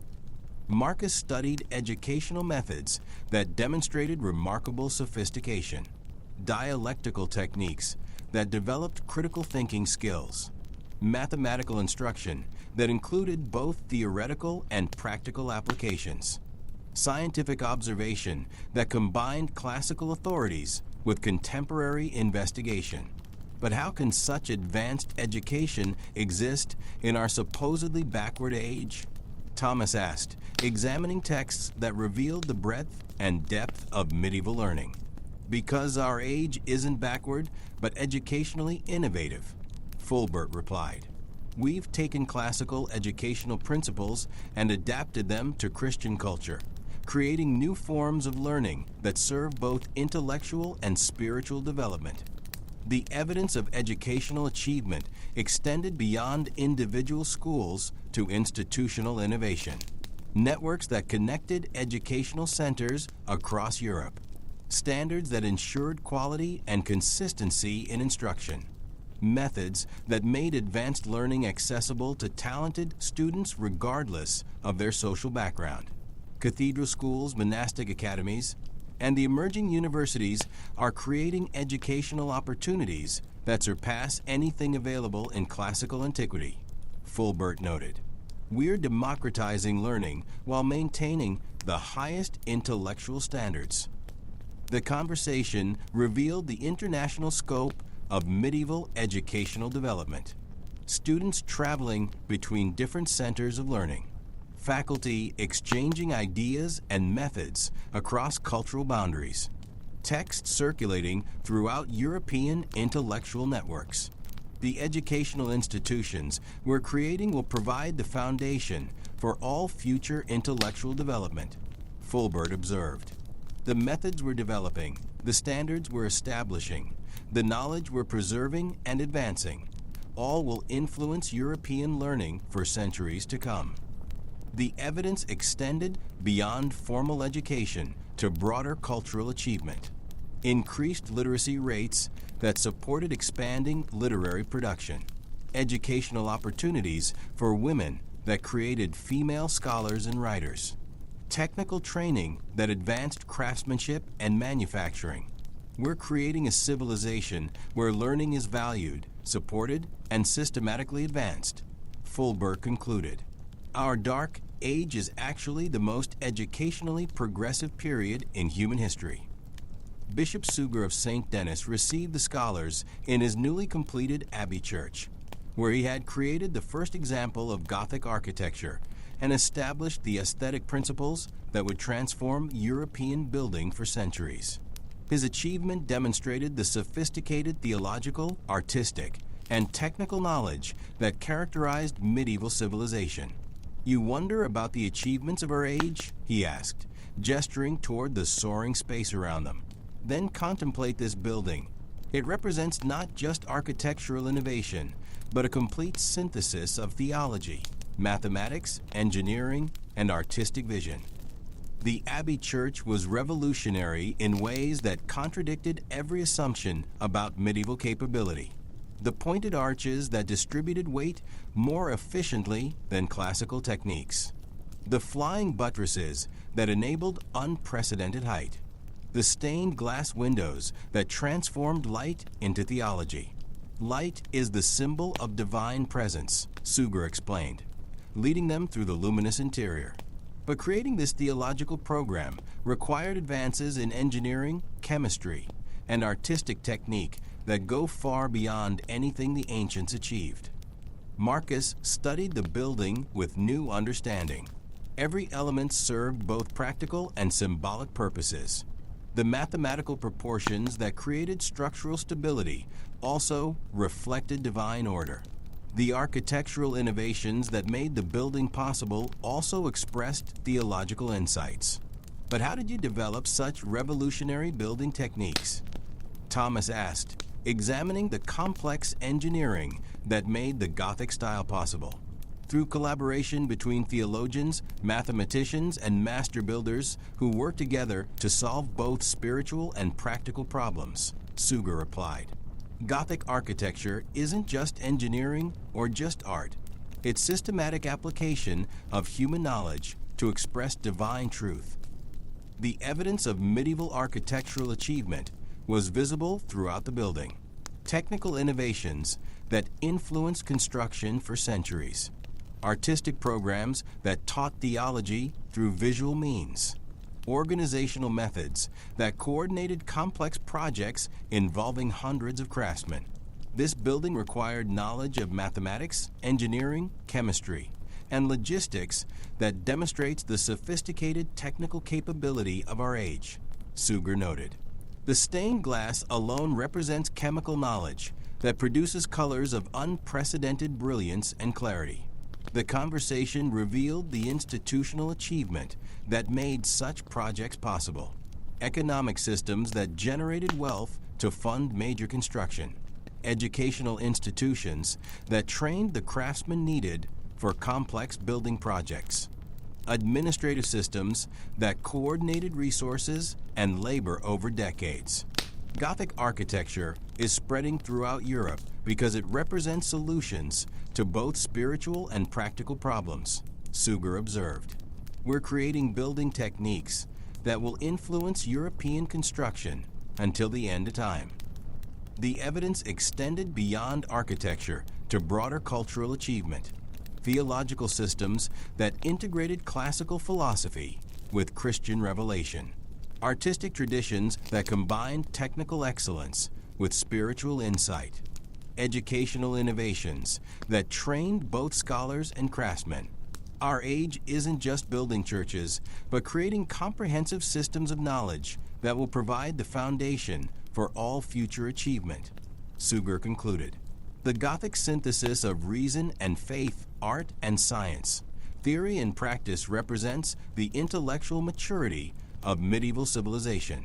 Brother Marcus sat in his cell at dawn, surrounded by all the evidence he and Master Thomas had gathered during their remarkable journey of discovery. Before him lay the materials for his own chronicle, the true story of the medieval world, that would challenge every myth about the Dark Ages. The artifacts and documents told an extraordinary story. The Islamic silver coin that had traveled from Baghdad to Sweden, proving the global reach of medieval trade. The mechanical clock that demonstrated precision engineering. The Gothic architectural plans that revealed sophisticated mathematical knowledge. The university manuscripts that showed the advancement of learning. What we have discovered, Marcus wrote by candlelight, contradicts everything people believe about our age. We live not in darkness, but in blazing light. We achieve not decline, but advancement.